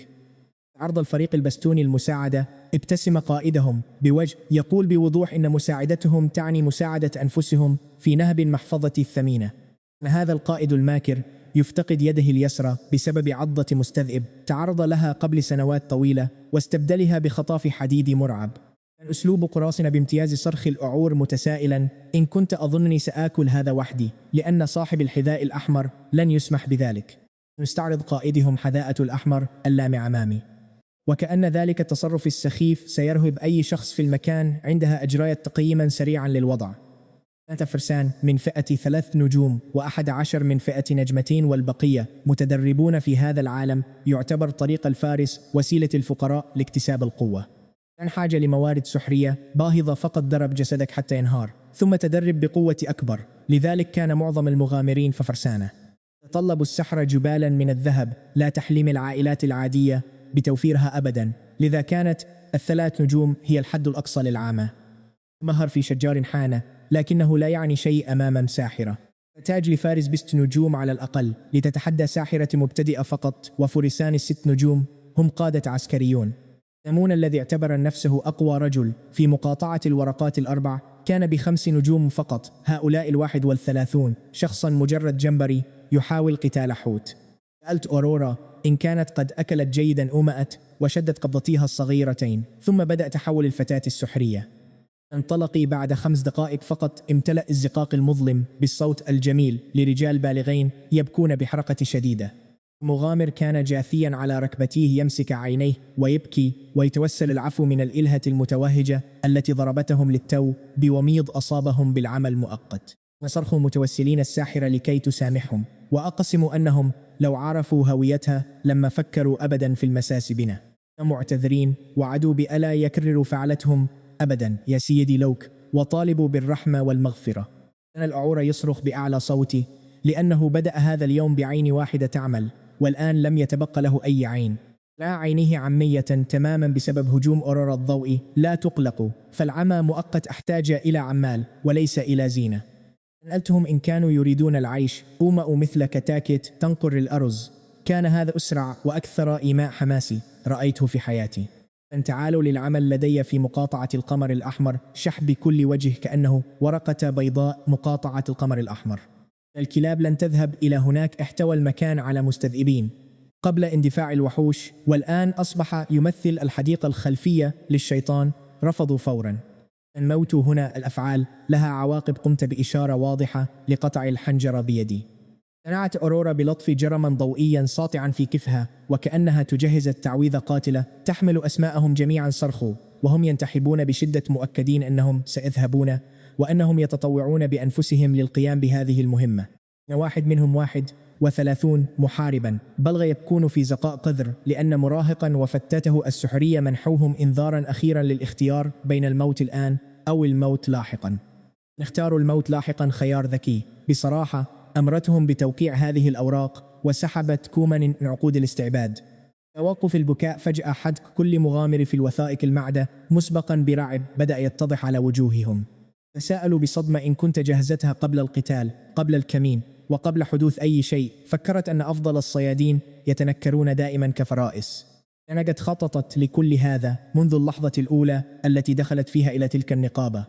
دخول الكبير مع جبل الوحوش وصفق 7,000 ذهبية البراقة والمشروبات السخية على حسابي، وكل ذلك التمثيل كان مجرد الطعم. لدهم بشدة أن يتبعوني خطوة بخطوة. أردهم أن يحاولوا سرقتي بكل غباء، لأن الطريقة الوحيدة لتجنيد 31 مغامرا متمرسا وقاسيا للانتقال إلى أسوأ وأخطر مقاطعة في القارة كلها كانت بتركهم في زاوية ضيقة بلا أي خيار الآخر على الإطلاق. كانت هذه العقود هي الدليل. أنا لقد احتفظت بها في جيبي طوال الوقت الذي وقعوا فيه. ماذا كان بإمكانهم أن يفعلوا أيضا؟ رافق كل توقيع بكاء هادئ وموت حلم جميل. أول أمر يجب تنفيذه هو تسليم كل أموالكم النقدية لي فورا. ثانيا، عودوا فورا لمنازلكم واجمعوا حقائبكم وخذوا معداتكم وطعامكم. ثالثا، إذا كانت لديكم عائلات فأحضروهم معكم، وإذا كنتم قلقين بشدة على سلامتهم فودعوهم الآن وتعالوا بمفردكم. لديكم 3 أيام فقط. نلتقي عند قاعدة جبل هوس. زاد البكاء وتناثرت العملات المعدنية في يد أورورا من 31 محفظة بائسة. ما صفع تابعه بقوة شديدة. طارت إحدى أسنانه وهو يصرخ أن هذا خطأه وأنه أخبره بذلك، لكن في الواقع لا. التابع معترفا أنه حذره من فعل ذلك، لكنه لم يستمع ونصحه بألا يكون جشعا مجددا، وتساءل عن سبب ضربه له الآن. غطى هذا التابع المسكين وجهه الذي أصبح يفتقد سنة أماميا علاوة على كل شيء آخر. لغتني أرورا بجمع 74 عمل الذهبي و290 فضية و534 نحاسية. احتفظت بالذهب فقط وأعدت الفضة والنحاس لهم. همتهم بشراء بعض المعدات اللائقة لأنفسهم، وأكد أنني لا أقول ذلك لأكون لطيفا معهم. أقول هذا بوضوح لأن مقاطعة القمر الأحمر ستقتلكم حتما وبلا رحمة إن ظهرتم غير مستعدين. بدت تعابير وجوههم وكأن شخصا أطعمهم شطيرة قذرة بالقوة ثم أجبرهم على دفع ثمن الطبق. فهمتم بأسى أنهم يعرفون مدى خطورة الأمر. استدرت لأصعى إلى عربتي، واكتشفت فجأة أن سائق الهيكلي كان ميتا بالفعل. انطفأت نار الروح تماما. عبقريمة من ريق الكمين طعنه خليلة الفوضى العارمة. من قتل سائقي فليصعد إلى هنا ويأخذ مكانه فورا. انفجر ذو العين الواحدة بالبكاء وصفع تابعه مجددا، ثم صعد مقعد السائق وهو ينتحب طوال الطريق سائلا: إياي، أنا اللورد لوك والسيدة الساحرة عن وجهتنا. يقع سوق الجرعة السحرية في شارع آي بالجانب الشرقي من مقاطعة فورليف. رأيك حجري متعرج مليء بالمتاجر والأكشاك، رائحته كخليط عشوائي من الأعشاب والمواد الكيميائية. الحلوى مطحونة معا في فوضى عارمة. أوقفت العربة عند المدخل لأن الشوارع بالداخل كانت أضيق من أن تمر بها. نكته يحرس المركبة لأن ذلك مفيد، ولأن رؤية يجلس هناك باكية أصبحت مزعجة جدا. ثم دخلت السوق برفقة أورورا. الأكشاك مكتظة تماما بالزجاجات والجرار المتنوعة. سوائل متوهجة وجرعة ملونة، بدا كأن صيدلية ساحر انفجرت أحدهم يعرض جرعة قلب النار. زعم أنها تضاعف سحر النار. لوح قزم ملتح بزجاجة سائل أحمر يغلي مثل الحمم البركانية. إن شربها سيمنحك حرقة وحموضة و3 أيام من الإمساك. تجاهلته بائعة أخرى تعرض جرعة نفس الصقيع لضبط سحر الجليد. رفعت جنية بعباءة زرقاء زجاجة بلورية نقية، لكن مهارتي كشفت أنها منتهية الصلاحية وتسبب إسهالا ممية للبشر. سائل القوة لتعزيز فوري بائعة أصلع مفتول العضلات هز زجاجة وردية زاعما أن كل فارس يحتاجها. حقيقة أنها تمنح قوة هائلة ل3 ثوان فقط، ثم تتركك منهكا تماما ليوم كامل. جرعة إمساك وجرعة إسهال أو منشط ل3 ثوان، يا لها من خيارات تجاوزت كل الأكشاك دون توقف. تخيلوا معي، قدرتي الخفية كانت كجهاز فحص جودة متنقل، لا شيء يمر دون تدقيق صارم لخصائصه. نورة في المقابل كادت تفقد عقلها، عيناها تلمعان أمام كل زجاجة ملونة كطفلة في متجر ألعاب. لولا إمساكي بكمها لأنفقت راتبها كله على أوهام، وهي ما زالت تشير لزجاجة متوهجة. إنها تتوهج لأنها نفايات مشعة. سحبت أرورا متجاوزين النافورة المركزية حتى وصلنا أخيرا إلى متجر الجرع الزراعية. المالك كائن درويد، نبات طويل بجلد أخضر، يجلس بالخارج يدخن غليونه ويحك بين أصابع قدميه برضا عميق جدا بينما يتشمس بهدوء. سياسة التجارة المفتوحة في مقاطعة فور ليف تعني السماح لجميع الأعراق بالعمل هنا. يسوء الحظ، هذا يعني أيضا أن الجان والأقزام درويد قد تعلموا أعظم مهارات البشر، الكذب والخداع، فحصت قدرتي الخفية ذلك الدرويد فورا. نتيجة ظهرت بائعة درويد متقلبة المزاج، تحب أن توصف بالجميلة وتحذير صارم، إنها أنثى. أخطأت في تحديد جنسها فاستغضب بشدة وترفض التعامل معك أبدا، لكن جرعاتها أصلية ومضمونة تماما. فهذا المخلوق الشجري الخشن بطول 7 أقدام والذي يدخن ويحكي قدمه كان امرأة. الحمد لله على قدرتي الخفية. إنك سأقول سيدي وأطرد من المتجر الحقيقي الوحيد هنا. ناديتها أيتها السيدة الجميلة، أبحث عن جرع لتحسين التربة. يمكنك التوصية بشيء هنا؟ جذبت أرورا كمي بقوة. متأكدة أنني أخطأت في الجنس وسنطرد قريبا، لكن الدرويد وضعت غليونها وأشرقت ملامحها أكبر وأشرك ابتسامة رأيتها من شخص شجري كانت في غاية السعادة. يبدو أن أحدا لم يصفها بالجميلة منذ عصور. أن كانت تعتني بلحاء بشرتها الخشبي بعناية فائقة كل يوم بانتظار هذه اللحظة بالذات. بدت لي بحماس أن لديها أفضل الجرعة وطلبت عين تربة لتقديم توصيات دقيقة. سمعت أرورا صوت الدرويد الرقيق بشكل مفاجئ، فرفعت إبهامها ببطء خلف ظهري تعبيرا عن إعجابها. كانت منبهرة تماما بنجاحي في تحديد الجنس داخل المتجر. سلمتها زجاجة من تربة إقليم ريد مون. فتحتها الدرويد فورا، ثم أخذت قرصة من التراب بأصابعها، نزعتها في فمها كخبير يتذوق النبيذ. انكمش وجهها بالكامل، كل تجعيدها لحاء وكل حلقة شجرية تقلصت باشمئزاز مطلق وبصقت التراب فورا. أنقت بأنها أسوأ تربة تذوقتها ولن ينمو بها شيء. أخبرتها أنني أعرف، وهذا سبب طلب مساعدتها. نصحتني بالبحث عن أرض أخرى تماما، فمستوى التلوث فيها يتجاوز كل الحدود المعقولة. أخبرها أيتها السيدة الجميلة، بالتأكيد شخص حكيم وفاتن مثلك يملك حل الإطراء. ضربها كشاحنة محملة بالمجاملات. ربكت بشدة لدرجة أنها طفت حرفيا للطابق العلوي نحو مجموعاتها الخاصة، وأحضرت لي فخر منتجاتها. كانت جوهر الخصوبة القادر على تحسين أسوأ أنواع الأوساخ، والزجاجة الواحدة تغطي 10 أمتار مربعة. أنني سأحتاج أيضا لمياه مقدسة للري، وهي لا تبيعها. سأحتاج إلى كنيسة أو ساحر تطهير. بذوري لن تفلح. أيضا أحتاج إلى بذور الوفرة التي تنمو حتى في الصحاري، لكنها باهظة الثمن. عند مغادرتي متجر الدرويد كانت الشمس تغيب. حصيلتي كانت جبالا من جوهر الخصوبة وبذور الوفرة. الأذكية الحقيقية 1256 عملة ذهبية. ما دفعت فعليا 1000 ذهبية فقط. الخصم كان مدفوعا بالمجاملات كليا. تملق هو العملة الأرخص والأكثر فعالية في أي بعد.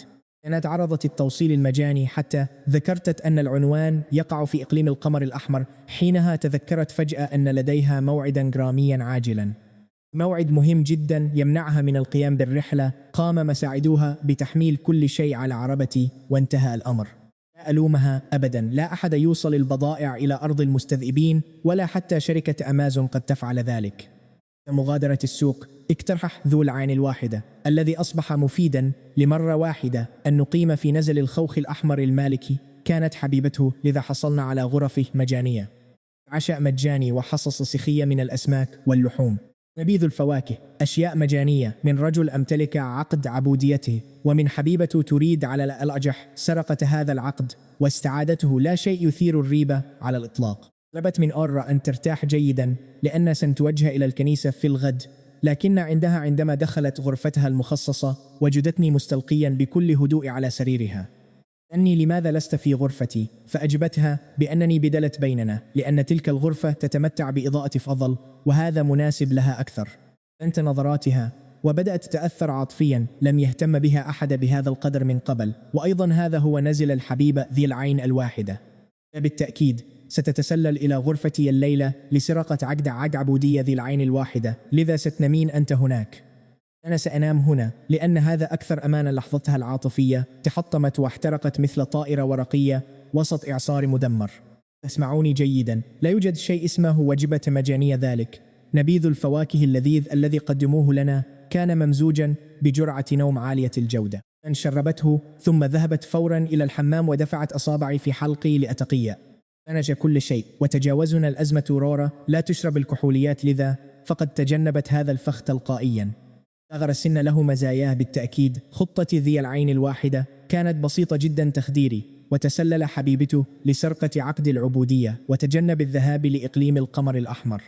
لم يكن غبيا لدرجة أن يستهدف أورورا. الساحرة يعد جريمة كبرى في الإمبراطورية لأن الساحرات يعتبرن كنوزة وطنية، لكنه نسي تفصيلا صغيرا جدا. قمت بتبديل الغرف، لذا عندما تسلت القاتلة في منتصف الليل إلى الغرفة التي ظنتها لي لم تجد فارسا مخضرا بنجمة واحدة. وأدت ساحرة ضوء مستيقظة تماما ومنزعجة للغاية. لأول الصباح حصلت على عقد عبودية إضافي في مجموعتي مع ملكية نزل الخوخ الأحمر، والآن أمتلك مكانا مجانيا للإقامة عند زيارة إقليم فورليف للآبد. لابد أن تحب ذي العين الواحدة. لقد جاء الرجل بعرض اشتر واحدا وأحصل على الآخر مجانا مع مهر إضافي. إنه من صباح رومانسي حيث ضرب ضوء الشمس السقف المدبب لكنيسة الشمس مثل كشاف يضيء المسرح. يصطفي المؤمنون بالفعل للصلاة، وكان الكهنة والراهبات يركضون في الأرجاء بانشغال يفوق مطعم وجبات سريعة وقت الغداء. عادت إجراء محادثة خاصة مع الكاهن الأكبر، ولكن يبدو أن حتى البارونات يضطرون للانتظار في طابور كابينة الاعتراف. أخرجت بطاقة هوية نبيلة وتجاوزت الطابور بأكمله. في بعض الأحيان يكون منصب البارون بمثابة بطاقة مرور لكبار الشخصيات في الحياة. أب تيموثي كان رجلا عجوزا مجعد ابتسامة دافئة تراها عادة على وجه جد. انتهى للتو من خبز الكعك. سألني البارون كيف يمكنني مساعدتك، فأجبته بأنني أدعوه بصدق للمجيء والوعظ في إقليم القمر الأحمر. نعته بأرض مجانية وبناء كنيسة له، فكل إقليم محترم يحتاج لكنيسة ديانة إله الشمس كانت ضخمة جدا في هذه الإمبراطورية. وجود رجال الكنيسة سيجعل الإقليم يبدو شرعيا وسيجذب بشرا حقيقيين للعيش هناك.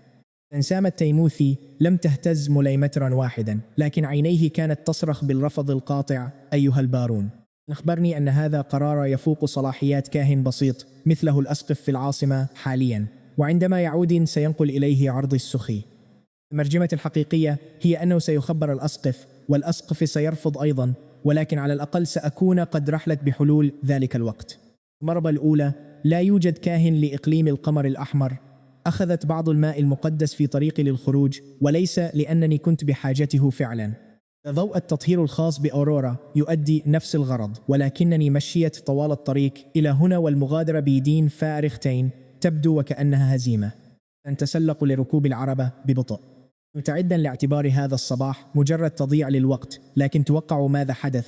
وقفت راهبة أمام حصاني وسألتني إن كان بإمكانها مرافقتي لإقليم القمر الأحمر.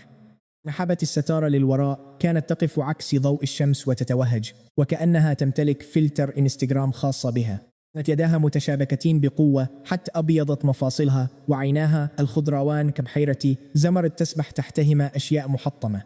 رفعت رياح الصباح حجابها الأبيض لتكشف عن رقبة شاحبة ورمز مقدس فضيت أرجح على عظمة ترقوتها. أي الراهبة الأزرق الداكن كان مشدودا عند الخصر بطريقة تجعلك تتساءل عن عدة أشياء تتعلق بقواعد اللباس الديني. عندما اتقت أعيننا ارتجفت رموشها الطويلة مثل أجنحة فراشة رقيقة. تلك العيون الخضراء كانت تحمل نارا لا علاقة لها بالصلاة أبدا. قدرة الغش الخاصة بي كادت أن تنفجر.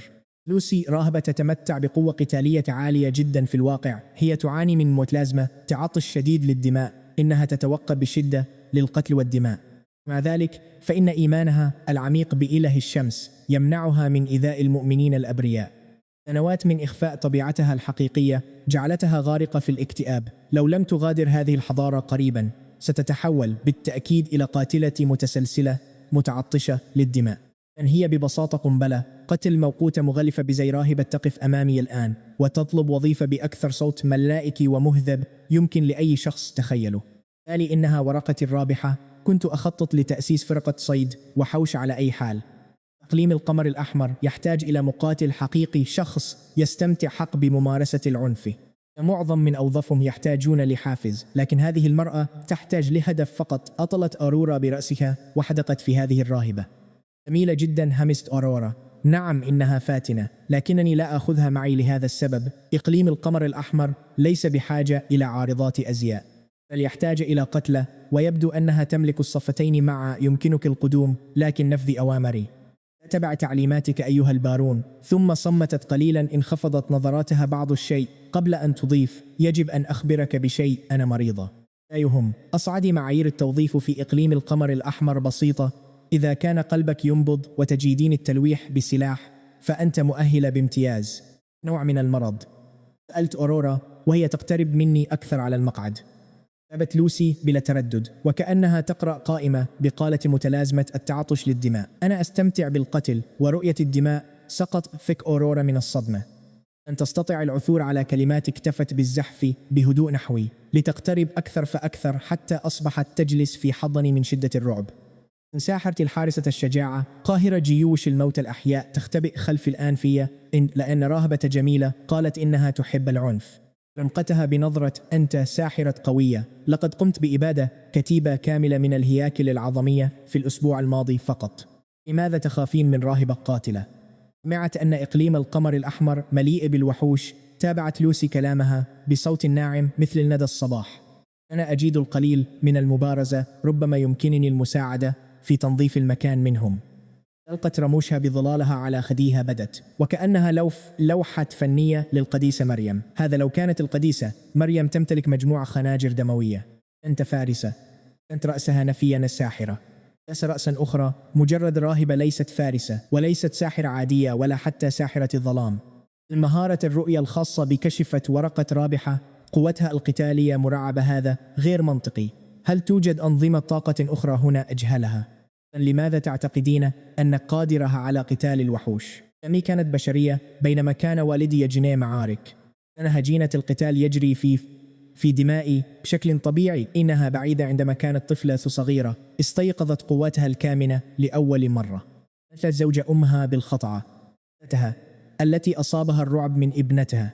غامت فيها إلى الكنيسة لتصبح راهبة. أذهبي وكوني هادئة. أذهبي وكوني مسالمة. كوني أي شيء في العالم باستثناء طبيعتك الحقيقية. نعت لوسي سنوات طويلة في الكنيسة، تقبض يديها بشدة لكبح رغبتها في طلاء الجدران باللون الأحمر. تزداد اكتئابا يوما بعد يوم. كانت تدرك تماما أنها مجرد وحش يتظاهر بكونه قديسة طاهرة. لم يكن بإمكانها البقاء هناك للأبد، لكنها قطعت وعدا للكاهن الذي رباها بأنها لن تغادر الكنيسة أبدا في حياتها إلا بغرض نشر الإيمان. زيارتي منحتها الثغرة المثالية التي كانت تبحث عنها. الذهاب إلى إقليم القمر الأحمر لتأسيس الكنيسة يعتبر تقنيا عملا تبشيريا. من الناحية الفنية هي لم تنكث. وعدها الثغرات الفنية هي الأساس المتين لكل خطة هروب عظيمة. فهمت الأمر هذا وأنا محبط قليلا، لأنه مجرد أمر يتعلق بسلالة الدم وليس نظام طاقة سري يمكنني استغلاله كبطاقة رابحة تقلب الموازين. لن نغادر إلى إقليم القمر الأحمر قبل بعد غد. هل يمكنك السيطرة على نفسك حتى ذلك الحين؟ أبذل قصار جهدي لكبح رغباتي المظلمة. ابتسمت لي بلطف وعذوبة شديدة، لكن مع وميض قاتل وخافة جدا يختبئ خلف عينيها البريئتين.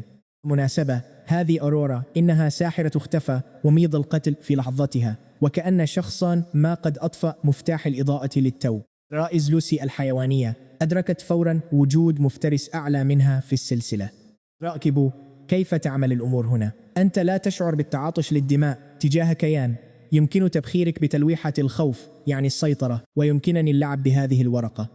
عودة إلى داخل الكاتدرائية، اندفعت راهبة في منتصف العمر نحو الأب تيموثي قائلة: أيها الأب. لوسي صعدت للتو إلى عربة البارون. رمض الكاهنة العجوز عينية المتعبتين: دعيها تذهب، لم يكن مقدرا لها أبدا أن تكون هنا. ثم شبك يديه معا بصمت. لساعدها الرب في العثور على خلاصها. اليوم الثالث يوم التسوق مع أورورا، وبصراحة كانت لدي خططي وأهدافي الخاصة أيضا. جمعة التسريع الخاصة بي احترقت وانتهت لذا. كنت بحاجة ماسة إلى أداة سحرية جديدة. بيع كل تلك الوحوش أنفقت 1000 قطعة ذهبية على الجرع والبذور، و1000 أخرى على الإمدادات. لا يبقى معي 5100 قطعة ذهبية ينبغي أن تكفي. لكن أولا كانت أورورا بحاجة إلى ملابس جديدة. الفتاة لا تزال ترتدي نفس الفستان القوطي الأسود الذي اشتريته لها منذ شهر كامل. لا أن تتحول إلى هيئتها كساحرة طويلة، يصبح ذلك الفستان قصيرا بشكل خطير جدا. نحتاج إلى حلول للملابس قبل الأدوات السحرية. بصفتها أصلي الأول وحليفتي الحقيقية، كان الاستثمار في أورورا مجرد صفقة عمل ذكية. منذ الصباح الباكر تحولت إلى رفيق التسوق الأكثر صبرا في تاريخ البشرية بأكملها. اختفت أورورا داخل غرف القياس بينما انتظرتها في الخارج. أراقب بعين واحدة وأخوض أكثف المحادثات غير المتوقعة على الإطلاق. أنتجني فرقة المغامرات خاصتك في السنة. يا سيدي، نحن حفنجني أي شيء. أكسب المال وأنفقه، ثم أكسب المزيد وأنفقه. هذا هو أسلوب حياة المغامرين. لذا سألته إن كان يفكر بالزواج من مالك نزل الخوخ. لا تحتاج لشراء منزل ودفع مهر.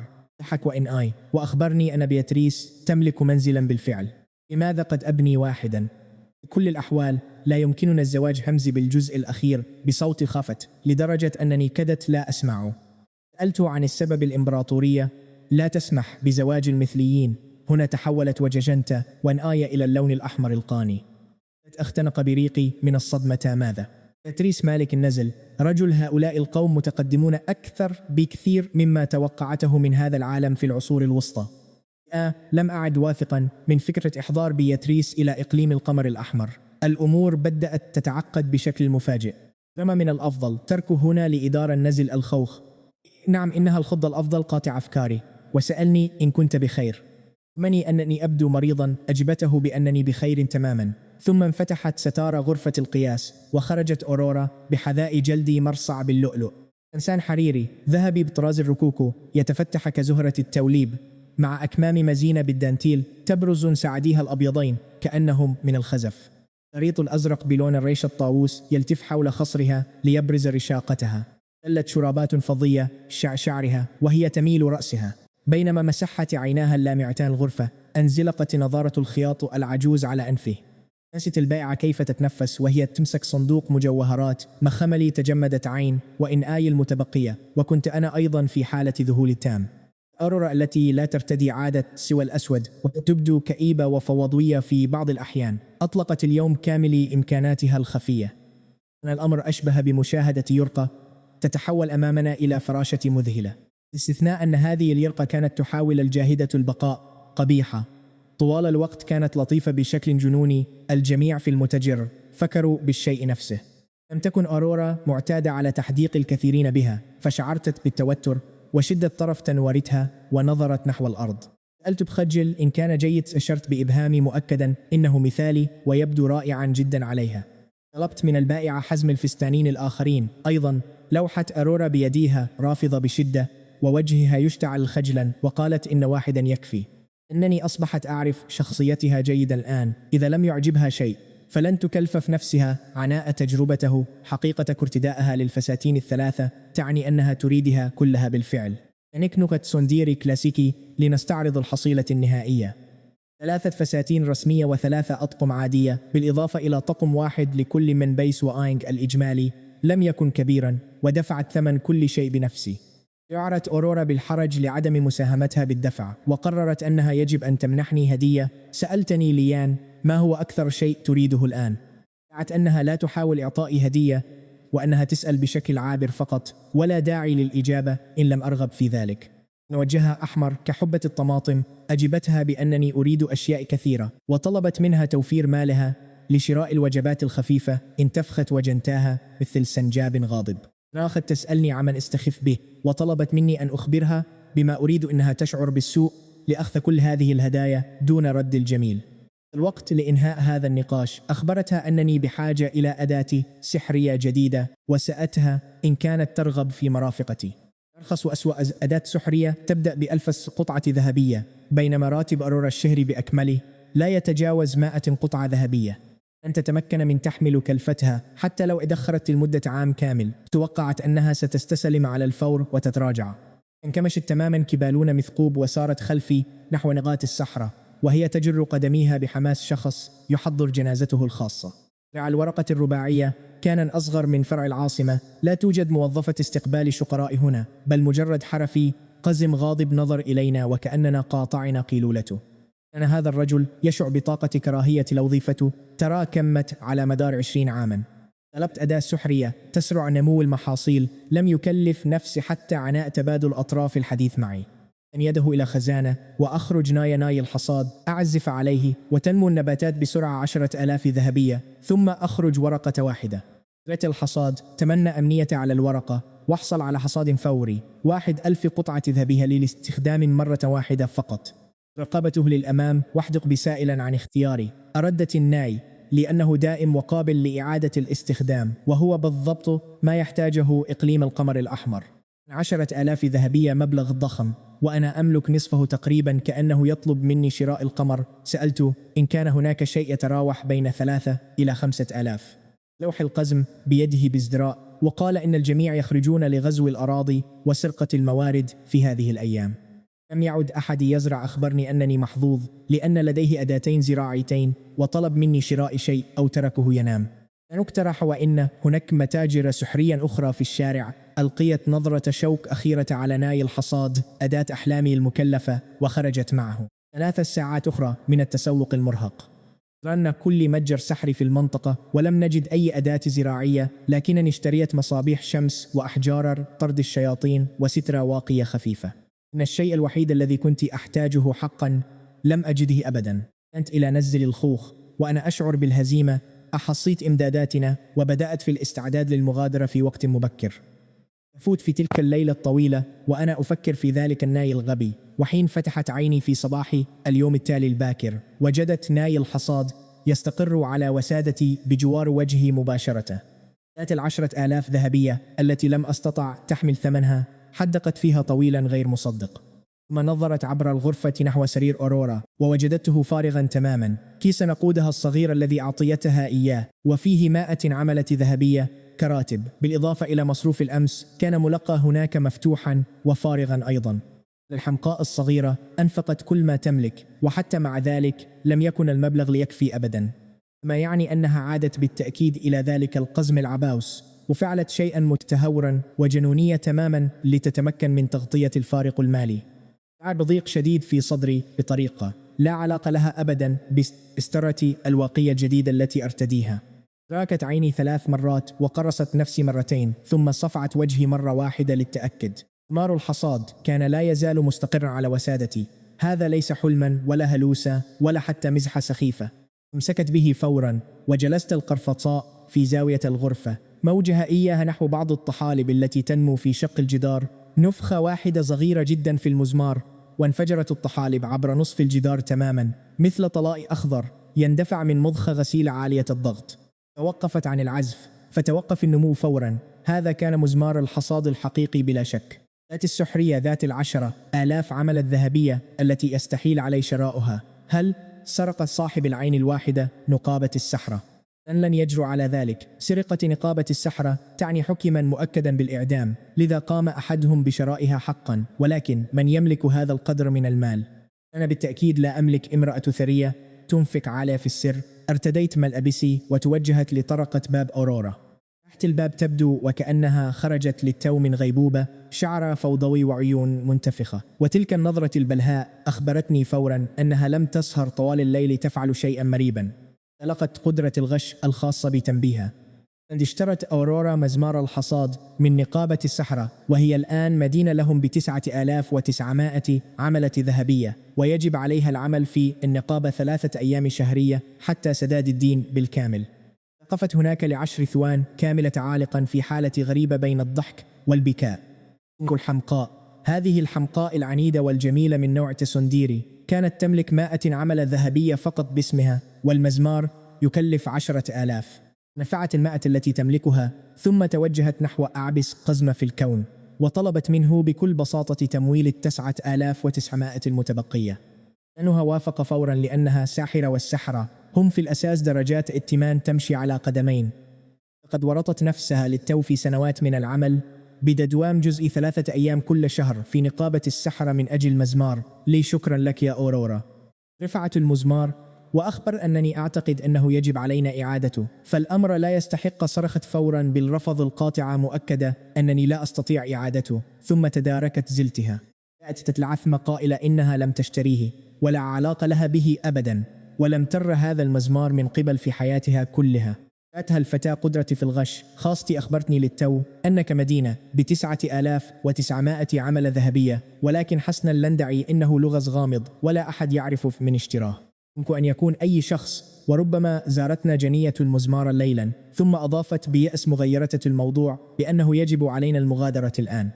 تساءلت بقلق عما إذا كان بيس وآها بينك في ورطة إذا لم نعد بسرعة. انسمت في نفسي أنني سأسدد ذلك الدين في المرة القادمة التي نأتي فيها لتجارة الوحوش. مستحيل أن أسمح لساحرة الحارسة بالعمل كعاملة جزئية في نقابة السحرة. هذا الأمر يبدو تماما كجعل طائرة مقاتل تقوم بمهمة توصيل البيتزا. وعندما أدركت أنني تراجعت ولن أعيد المزمار، أشرق وجهها بابتسامة كشمس الساطعة تخترق الضباب الأبدي في مقاطعة القمر الأحمر. أنا سنعود إلى المنزل. هل شعرت بالملل بهذه السرعة حقا؟ أمس فقط أردت البقاء لفترة أطول. أجابتني بكل بساطة أن مقاطعة أوراق البرسيم ال4 ممتعة، لكنها تفضل مقاطعة القمر الأحمر أكثر.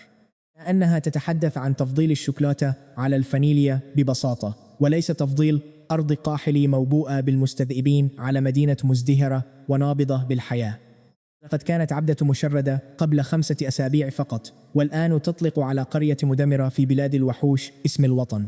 مع ذلك الشعور بالضيق إلى صدري مجددا. تناولنا طعام الإفطار وقمنا بتحميل العربة للرحيل. ما وصلت إلى مقاطعة أوراق البرسيم ال4 كنت أملك عربة واحدة متهالكة، وعند مغادرتي كنت أقود قافلة بأكملها. قمت بتنظيم 31 مغامرا بالإضافة إلى المتأخرين في وسام فرسان مقاطعة القمر الأحمر الرسمي، فكل سيد لديه الحق في الحفاظ على تنظيم فرسان خاص به. فرسان تم تجميعهم بالكامل من أشخاص حاولوا سراقتي سابقا. تجنيد غير تقليدي أبدا، ولكنه فعال جدا. المغامرون يشعرون بالسعادة والابتهال حقا عندما أدركوا أنهم حصلوا على مناصب فرسان رسمية بدعم حكومي حقيقي. كما عبرانا جبل هوس جهنا فجأة وحشي هلام عملاق في طريقنا. قامت أورورا بمحوه تماما بضربة واحدة. شاهد الفرسان الهلام بحجم مبنى يتبخر أمامهم، وفجأة لم تعد مقاطعة القمر الأحمر تبدو مخيفة جدا. أين ساحرة قوية وقد ننجو من هذا حقا. ولكن عندما وصلنا إلى مقاطعة القمر الأحمر شعرت بانقباض شديد في معدتي. القرى التي قضينا شهرا كاملا في بنائها وتنظيفها دمرت بالكامل. علامات المعارك متناثرة في كل مكان، والمباني محطمة. الأرض محترقة وعلامات المخالب تملى المكان. أرجو أن يكون بيس وآها بينغ بخير. تلاشت ابتسامة أورورا فورا. راهبة السفاحة لوسي بدأت تشم الهواء بتركيز، وتحولت وجنتاها إلى اللون الوردي الداكن. لقد شمت رائحة الدماء وكانت تحاول جاهدة حقا. ألا تبدو متحمسة جدا حيال هذا الأمر. قدمنا للأمام بسرعة المضاعفة حتى قام فرسان مدرعون بسد طريقنا فجأة وصرخوا بنا أن نتوقف. دعونا بالتعريف عن أنفسنا والمغادرة فور، وعدم التدخل في عمليتهم للقبض على ملك الذئاب دروع. هؤلاء الفرسان كانت تحمل رمز الصليب ولهب. إنهم فرسان الصليب المشع من مقاطعة النار المشعة زم الجار الفعلي والمباشر لمقاطعة القمر الأحمر. درس سريع في الجغرافيا لكم. مقاطعة أوراق البرسيم مفصولة عن القمر الأحمر بجبل هوس، لذا ليسوا جيرانا. نائم النار الساطعة يحد القمر الأحمر مباشرة. وردهم نظر إلى هنا منذ سنوات، قال أن الذئاب كثيرة والقيمة معدومة، فبنى جدارا ضخما وتجاهل وجود القمر الأحمر تماما. هذا السبب بالذات أصبح القمر الأحمر إقليما منفصلا، ولهذا تم نفيي إلى هنا. والآن هؤلاء الأوغاد يقتحمون أرضي. سنوات من التجاهل، رائحة الخداع تفوح هنا، وهي ليست من مجموعة عظام أبينغ. فعلت قدرة الغش خاصتي لفحص القائد تشي فرانك، نائب القائد صليبي الصليب الساطع، فارس الأربع نجوم سير ليان، إنهم جنود الصليب الساطع. عين واحدة همسلي، إنهم فرسان النظام الأكثر وحشية في الجنوب بأكمله. رئيس الحارس أضاف أن قائدهم فارس بست نجوم يمتلك إثبات الفرسان إنه صفقة حقيقية ولا يجب أن نفتعل شجار معه. كنت أستمع بنصف أذن ونصف الآخر يحدق في الشخص المقنع بجوار فيتشي طاقة مظلمة وهالة تنذر بالسوء. قرارات الغش أضاءت أمامي ليساندر مستحضر أرواح مطلوب بمكافأة 10,000 ذهبية، مجرم هارب يعمل مع الصليبيين داخل إقليمي. الأمور تزداد إثارة الآن. وجود مستحضر الأرواح يفسر كل شيء. إقليم القمر الأحمر كان دائما مركزا للذئاب، لكن مع الاندفاع السحري الذي يغمر هذا المكان بوحش لا تموت. مستحضر أرواح هنا يلعب بالوضع السهل قوات لا حصر لها من الموتى بكل مكان. حضار مستحضر أرواح لاصطياد ملك الذئاب كانت استراتيجية عبقرية حقا، شريرة ومخالفة للقانون، لكنها عبقرية. هم بالتأكيد لا يفعلون ذلك لمساعدتي. لم أقابل هؤلاء الأشخاص في حياتي قط، ومهما كان سببهم هناك شيء واحد واضح: الذئاب ممتلكاتي خاصة بي وعلى أرضي وفي إقليمي الخاص. لا يمكنك دخول منزل شخص وسرقة أثاثه دون إذنه. أيها القائد فيتشي، أنا لي إدوارد، لورد إقليم القمر الأحمر. إذا كنتم تصطادون الذئاب بأرضي ألا يجب إخباري أولا؟ فيتشي أدار حصانه ونظر لي من الأعلى بازدراء ارتفاع مصمم خصيصا لترويعي وفرض السيطرة تماما. أنت البارون، إذن توقيت مثالي تماما. سحب رسالة من معطفي وقال إنها من لوردهم. حتها ببرود: عزيزي البارون إدوارد، أنا جيمس بي، لورد إقليم النار الساطعة. ابنتي الحبيبة ألاشا أصيبت بمرض نادر وخطير للغاية، وطبيب السحر يؤكد أن قلب ملك الذئاب وحده من يمكنه إنقاذها. قد أرسلت فرساني لمساعدتك في القضاء على قطعان الذئاب واستعادتك قلب ملك الذئاب. آمل أن يكون إقليمك في أفضل حال. من تفكير نبيل دمر قراي وجلب مستحضر أرواح مطلوب إلى أرضي دون إذن، وغلف كل هذا الخراب برسالة مهذبة. تماما مثل جار يهدم سياجك ويسرق كلبك الأليف ثم يترك بطاقة شكرة فوق الأنقاض المحطمة. قاعدتي في القضاء على الذئاب بالتأكيد، وأنا واثق تماما أن قلب ملك الذئاب هو السبب الوحيد لوجودكم هنا. لا يوجد أي شيء آخر ثمين في أقوى مخلوق في الإقليم كله، لا مجرد دواء بسيط. تبدو رسالة مساعدة عادية، لكن هنا تكمن اللعبة. كل كلمة فيها كذبة واضحة تماما. كل كلمة ابنة الرجل ليست مريضة. الملك الذئاب ليس دواء هذه العملية بأكملها، مجرد عملية احتيال رخيصة مغلفة في قرطاسية مهذبة وأنيقة.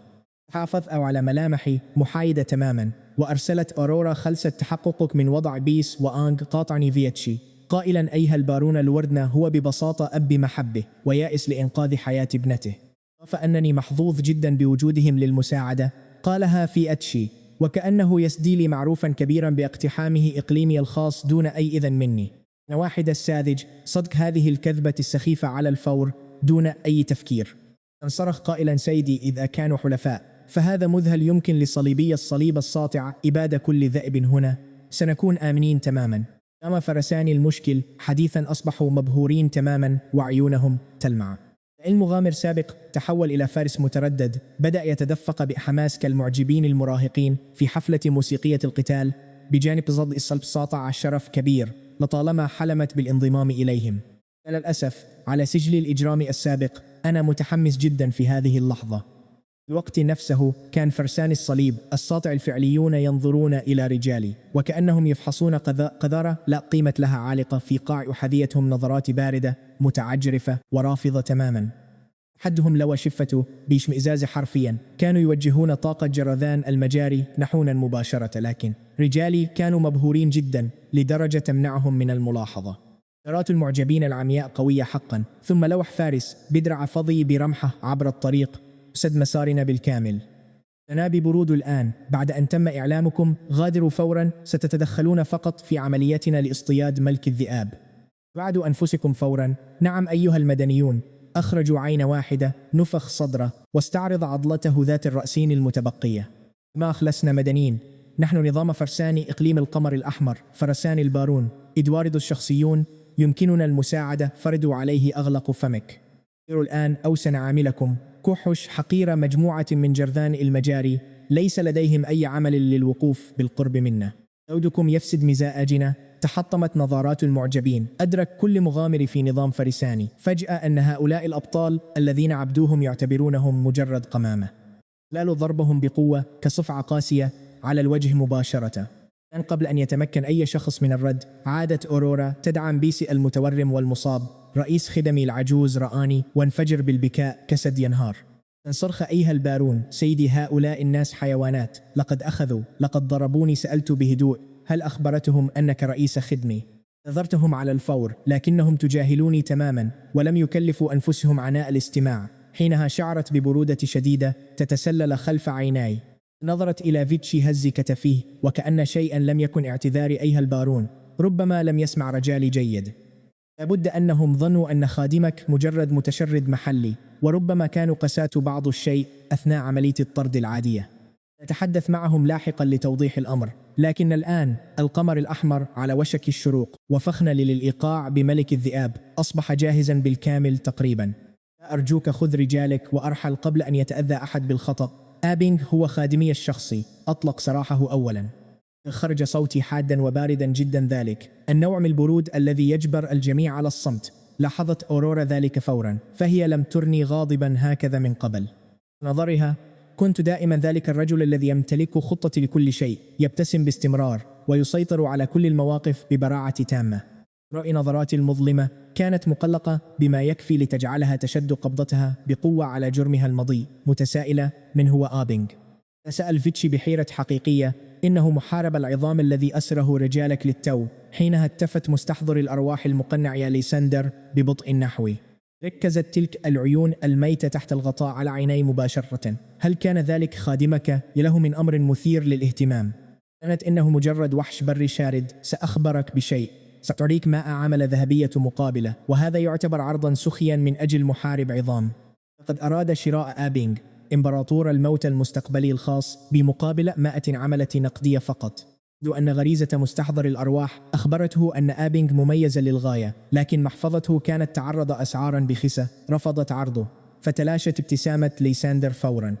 لفت أصابعه العظمية حول عصا إلقاء التعاويذ، وحذرني من إهانة مستحضر أرواح في أرض مليئة بحوش الموت الأحياء. أمسك فيتشي بذراع ليساندر وطلب منه ألا يعقد الأمور. شخ ليساندر ونظر بعيدا، لكنه لم يمتلك أي نية لإعادة آبينغ. ارتدى فيتشي وجهه الدبلوماسي المخادع. واعتذروا لي أيها البارون، قائلا إنهم تخلصوا بالفعل من محارب العظام. ظن منهم أنه وحش، أنهم سيعاضونني. أطلقت صفارة واحدة حادة، فبدأ كيس خيش على أحد خيول فرسانهم في التخبط بقوة. من داخل صدر صوت آبينغ الحزين الواضح والمميز جدا. نفس الصوت الحزين الذي أصدره سابقا عندما تناثرت مجموعة عظامه بالكامل. لقد كان حيا يرزق، وفي تلك اللحظة بالذات تقدمت نحوه بكل ثقة وسحبت خنجري، ثم شقت الكيس لفتحه. غازت جمجمة آبينغ بوضوح، وتجاويف عينيه تومض بنيران روحانية مذعورة تماما. ذو أنك لن تضطر إلى دفع أي تعويض لي بعد كل شيء. ثم مددت يدي بثبات لأسحب آبينغ وأحرره. جاءت انفجر وحشان عظميان من الأرض وأمسسك بتمعصمي وكاحلي بقوة.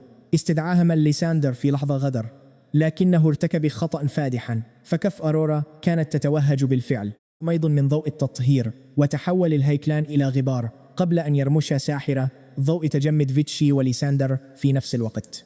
حول كل فارس من فرسان الصليب المشعة في المنطقة إلى تمثال جامد، وأفواههم مفتوحة من الصدمة.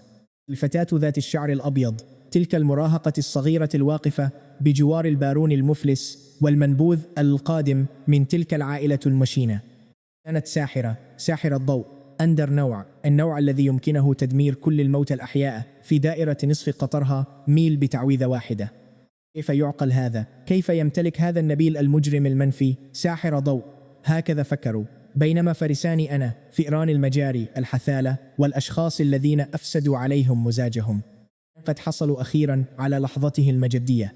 عدل كل مغامر من رجال في وقفته ونفخوا صدورهم بفخر، وأطلقوا أسابيع من الإحباط المكبوت بأكثر طريقة مرضية ومذهلة ممكنة. رحبوا بأورورا الساحرة الحارسة لإقليم القمر الأحمر. الآن أطلقوا خادم باروننا. فورا كان فيتشي أسرع مفكر في المجموعة. قد قفز عن حصانه بسرعة جنونية لدرجة إنه كاد يسقط على وجهه. منحنى بطريقة نبيلة ومثالية لم أر مثلها قط، وتحول صوته من الغطرسة الباردة إلى الرقة الدافئة في أقل من ثانية واحدة. أقدم لك أعمق اعتذاراتي أيها البارون. نعيد خادمك على الفور. أرجوك لا تدع هذا سوء الفهم المؤسف يضر بالصداقة بين إقليم القمر الأحمر وإقليم النار المشعة. نحن هنا فقط لتقديم المساعدة لك، وسوف نقضي على تهديد الذئاب بالكامل. فتحي شراكتنا من المذهل والمضحك حقا. كيف تحولت عبارة أغرب عن وجوهنا يا فئران المجاري بسرعة إلى فلتح صداقتنا. ما تدخل ساحرة في الصورة، يجب أن أعترف بمهارة فيتشي. يمكن للرجل التحول من أنت حثالة إلى أرجوك لا تقتلنا ببراعة. أسرع مما يمكن لأورورا التحول من فتاة وضيعة إلى إلهات. إنه منافق محترف حقا. راجل كل فارس من فرسان الصليب المشع وأنحنوا لأرورا وكأنها من العائلة لا مالك في عرض عسكري قبل 5 دقائق. كانوا يصفون الرجال بفئران المجاري. الآن كانوا يقبلون الأرض التي تمشي عليها تقريبا. تململت أورورا لم تكن معتادة على ركوع جيوش بأكملها أمامها. في مكان ما في أعماقها تمكنت من ملاحظة وميض صغيرة ولامعة في عينيها. إدراك التام بأنها إذا عادت يوما ما إلى القارة الشمالية وعادت إلى عائلة قلف الأسد فإنها ستفرض نفس هذا الاحترام العظيم على الجميع. الأمن غير الشرعية التي لم يردها أحد أصبحت الآن رادعا نويا. يمشي أطلق سراح أبينغ فورا، فركضوا خلفي مرتجفا. كان خائفا جدا من ليساندر، وبصراحة كان محقا تماما. فأن يحدق بك مستحضر أرواح كما لو كنت مجرد سيارة مستعملة يريد شراءها هو أمر مقلق للغاية، خاصة عندما تكون مصنوعا من العظام. لن أضيع المزيد من الوقت في المجاملات. أنا لا أعرف سيدكم جيمس هذا أبدا. أنا أحتاج مساعدتكم في تصفية الذئاب. كل شيء في إقليم القمر الأحمر، كل عشب، كل وحش وكل ذئب هو ملكية خاصة بي. أنتم تتعدون على ممتلكاتي. غادروا الآن أو سأطبق قانون الإمبراطورية المادة 14 بتهمة الغزو غير القانوني. أعتقل كل واحد منكم وأجبر سيدكم على دفع فدية باهظة. كان فارس من فرسان الصليب المشع بدا وكأنني صفعت باسمك على وجهه. لقد جاءوا متوقعين سحق أرض قاحلة بلا أي دفاع، ثم يخطفون ملك الذئاب ويعودون كأبطال. لم يخبرهم أحد أن هذا البارون المفلس يمتلك سلاحا دماريا. الذي يرفض ذلك تماما ذو العين الواحدة حاول لعب دور صانع السلام سيدي. ربما لا ينبغي لنا فعل ذلك، لكنه لمح نظرتي فإن كمش جسده بالكامل مثل حلزون تعرضا للوخز. اختبأ خلف تابعه طالبا مني أيها البارون الذكي أن أتراجع. توسل فيتشي بأن ميسبة يحتاج حقا لقلب ملك الذئاب، لكن كان احتياجات ميسبة الطبية ليست مشكلتي على الإطلاق. أنا السيد هنا، كل شيء على هذه الأرض ملك لي وحدي. لا تملكون أي سلطة هنا. غادروا بلا رحمة وبلا أي تفاوض. امتطت الفرسان خيولهم غاضبين لكنهم عاجزون تماما. لا أحد يريد اختبار غضب ساحرة. بدأوا بالابتعاد فعلا، لكنني صرخت قائلا إن هناك شيئا واحدا متبقيا. دار فيتشي حصانه والأمل يلمع في عينيه سائلا إن كنت غيرت رأيي أجبته بالرفض. طبعا فقد دمروا قرياتي المبنية حديثا. أدفع ثمنها. مات أمل في تلك اللحظة سريعا. سألني عن المبلغ فطلبت 1000 قطعة ذهبية، رغم أن تكلفة إعادة البناء الفعلية بالكاد تبلغ 100 ذهبية. مهلا يجب تعويض الأضرار العاطفية والألم وكل هذا العناء. أخرج فرسانتشي محافظهم وجمعوا 1000 قطعة ذهبية بصعوبة مثل طلاب جامعيين يتقاسمون فاتورة غير متوقعة. تذاروا للمغادرة مرة أخرى لكنني أوقفتهم مجددا. سألني فيتشي عما أريده الآن. لقد كان صبره معلقا بخيط رفيع من شباك العنكبوت. رنت بإصبعي نحو مستحضر الأرواح المقنع إن ليزندر المطلوب من الإمبراطورية ل3 سنوات ومكافأتي 10,000 قطعة ذهبية. تزوده في أرضي يجعله مسؤوليتي الخاصة، لذا سيبقى هنا. شعر المغامرون خلفي بصدمة حقيقية. كيف عرفت أصلا إنه ليزندر؟ رجل كان ملفوفا بإحكام أكثر من مومياء، ولا أحد يستطيع رؤية وجهه. قالوا إنني مخطئ تماما وأن هذا ليس ليزندر. دعوا أنه مستشارهم الخاص حسن إن لم يكن ليزندر فليخلع قناعه. إذا جميع رجالي هنا مغامرون سابقون. رأوها يتعرفون علي فورا. ذو العين الواحدة الذي كان مرعوبا من الصليب المشع قبل 5 دقائق. وجد صوته فجأة صرخ مطالبا بخلع القناع لنتمكن من الرؤية، فقد استخدم للتو استحضار الأرواح لمهاجمة. سيدنا إنه بالتأكيد ليزندر. حول نظام فرساني من انعدام الشجاعة إلى أقصى درجات الحماس في وقت قياسي من المذهل ما تفعله وجود ساحرة خلفك لتعزيز ثقتك بنفسك. هؤلاء الرجال كانوا يختبئون خلف بعضهم البعض قبل ساعة واحدة فقط، والآن يقفون هنا. ستفز جيشا كاملا. نعفيتش يد ليزندر من رفع عصاه وقال لي إنه ليس ليزندر حقا، ولكنه مستحضر أرواح ويعترف بذلك. حاول التفاوض معي مجددا، لكن إقليم القمر الأحمر له قواعد الخاصة. أي شخص على قائمة المكافآت بمبلغ يتجاوز 100 ذهبية لن يغادر أبدا. نحن نطبق العدالة هنا. وأيضا لقد حاول شراء إمبراطور الموتى المستقبلي الخاص بي ببعض العملات المعدنية، وهذه هي الجريمة الحقيقية. اكتفى ليزندر مما سمعه. سألني إن كنت أريد الاحتفاظ به وتحداني لأثبت قدرتي على ذلك. ثم ظهر القمر الأحمر ساطعا فوقنا. رقصت الظلال المرعبة ولامست أصابع ليزندر العظمية جمجمة الطفل المثبتة في عصاه، وفجأة انفجرت عيون الجمجمة الفارغة بضباب أسود كثيف يشبه القطران. 10 جثة ترتتي أكفان دفن متعفنة انفجرت من باطن الأرض بقوة. حفت الديدان الشفافة على أقفاصهم الصدرية وهي تصرخ كأطفال يبكون كلما اشتعلت النيران الفسفورية داخل تجاويف أعينهم الفارغة. لاح بعصاه الهواء راسما صليبا مقلوبا، فاتوت الهياكل العظمية واندمجت مع بعضها لتشكل جدارا ضخما من العظام بارتفاع 10 أقدام. دخلت العظام بقوة عظام الأصابع منسوجة كمسامير معدنية مترابطة، وكل فجوة تم إغلاقها بإحكام بنخاع عظمي أسود قاتم. كان يفرز ضبابا مليئا بالطاعون. مجرد استعراض السخيف دفعت أورورا غصن شجرة متفحم وحلقت ببطء في الهواء. ضوء القمر الأحمر رسم حوافا بلون الدم على شعرها الفظيع، والجرم السماوي المضيء في كفة لم يكن مجرد طاقة عادية. قنبلة مقدسة مضغوطة مع رموز سحرية تدور على سطحها مثل مجرى محتجزة بالكامل، ثم أطلقتها بكل هدوء.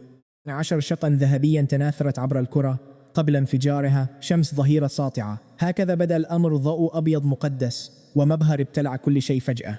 حطم جدار العظام كزجاج يرتطم بالخرسانة، وتبخر النخاع الأسود وتحول إلى ضباب أرجواني كثيف. فحمت الديدان الصارخة لتصبح رقاقات ثلج رمادية تطفو في الهواء، بينما تسرب سائل الأخضر من شفتي ليزندر المتشققتين. فجأة فتح جمجمة الطفل المعلقة على عصاه عينيها على وسعيهما. لصق 6 مقاطع مميتة من سحر الظلام القديم مختلطة بقطع حقيقية من لحمة البشري، وبدأت الأرض تحتنا تتحرك وتتموج بقوة مثل معدة وحش عملاق. مئات من الوحوش الميتة انبثقت من تحت الأرض. لقد كان هذا هو فخة المعد مسبقا للإيقاع بملك الذئاب. النعزم قوات كمين موضوعه مسبقا ومدفونة في جميع أنحاء المنطقة، والآن يلقي بها كلها نحو أورورا. بدلا من ذلك أصيب فياتشي بالذعر بالتراجع كل الفوري. رفع فرسانه دروعا حمراء انفجرت بنيران واقية بينما كانوا يركضون مبتعدين عن منطقة الانفجار بأقصى سرعة.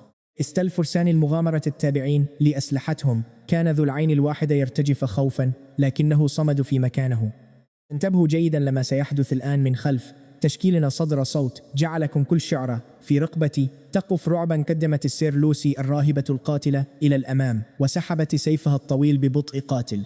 عيناها مثبتتان تماما على العنكبوت العظمي الضخم الذي يزحف خارجا من باطن الأرض. وحش مرعب من عظام ملتحمة وطاقة مظلمة نابضة بأطراف حادة كالشفرات. نظرت هي إليه وكأنها شخص جائع يتأمل وجبة فاخرة. ارتسمت على وجهها أجمل ابتسامة رأيتها في حياتي على الإطلاق. لقد كانت تشعر بفرح نقي وحقيقي، نفس نوع السعادة التي يختبرها الناس في حفلات الزفاف أو عند ولادة طفلهم الأول.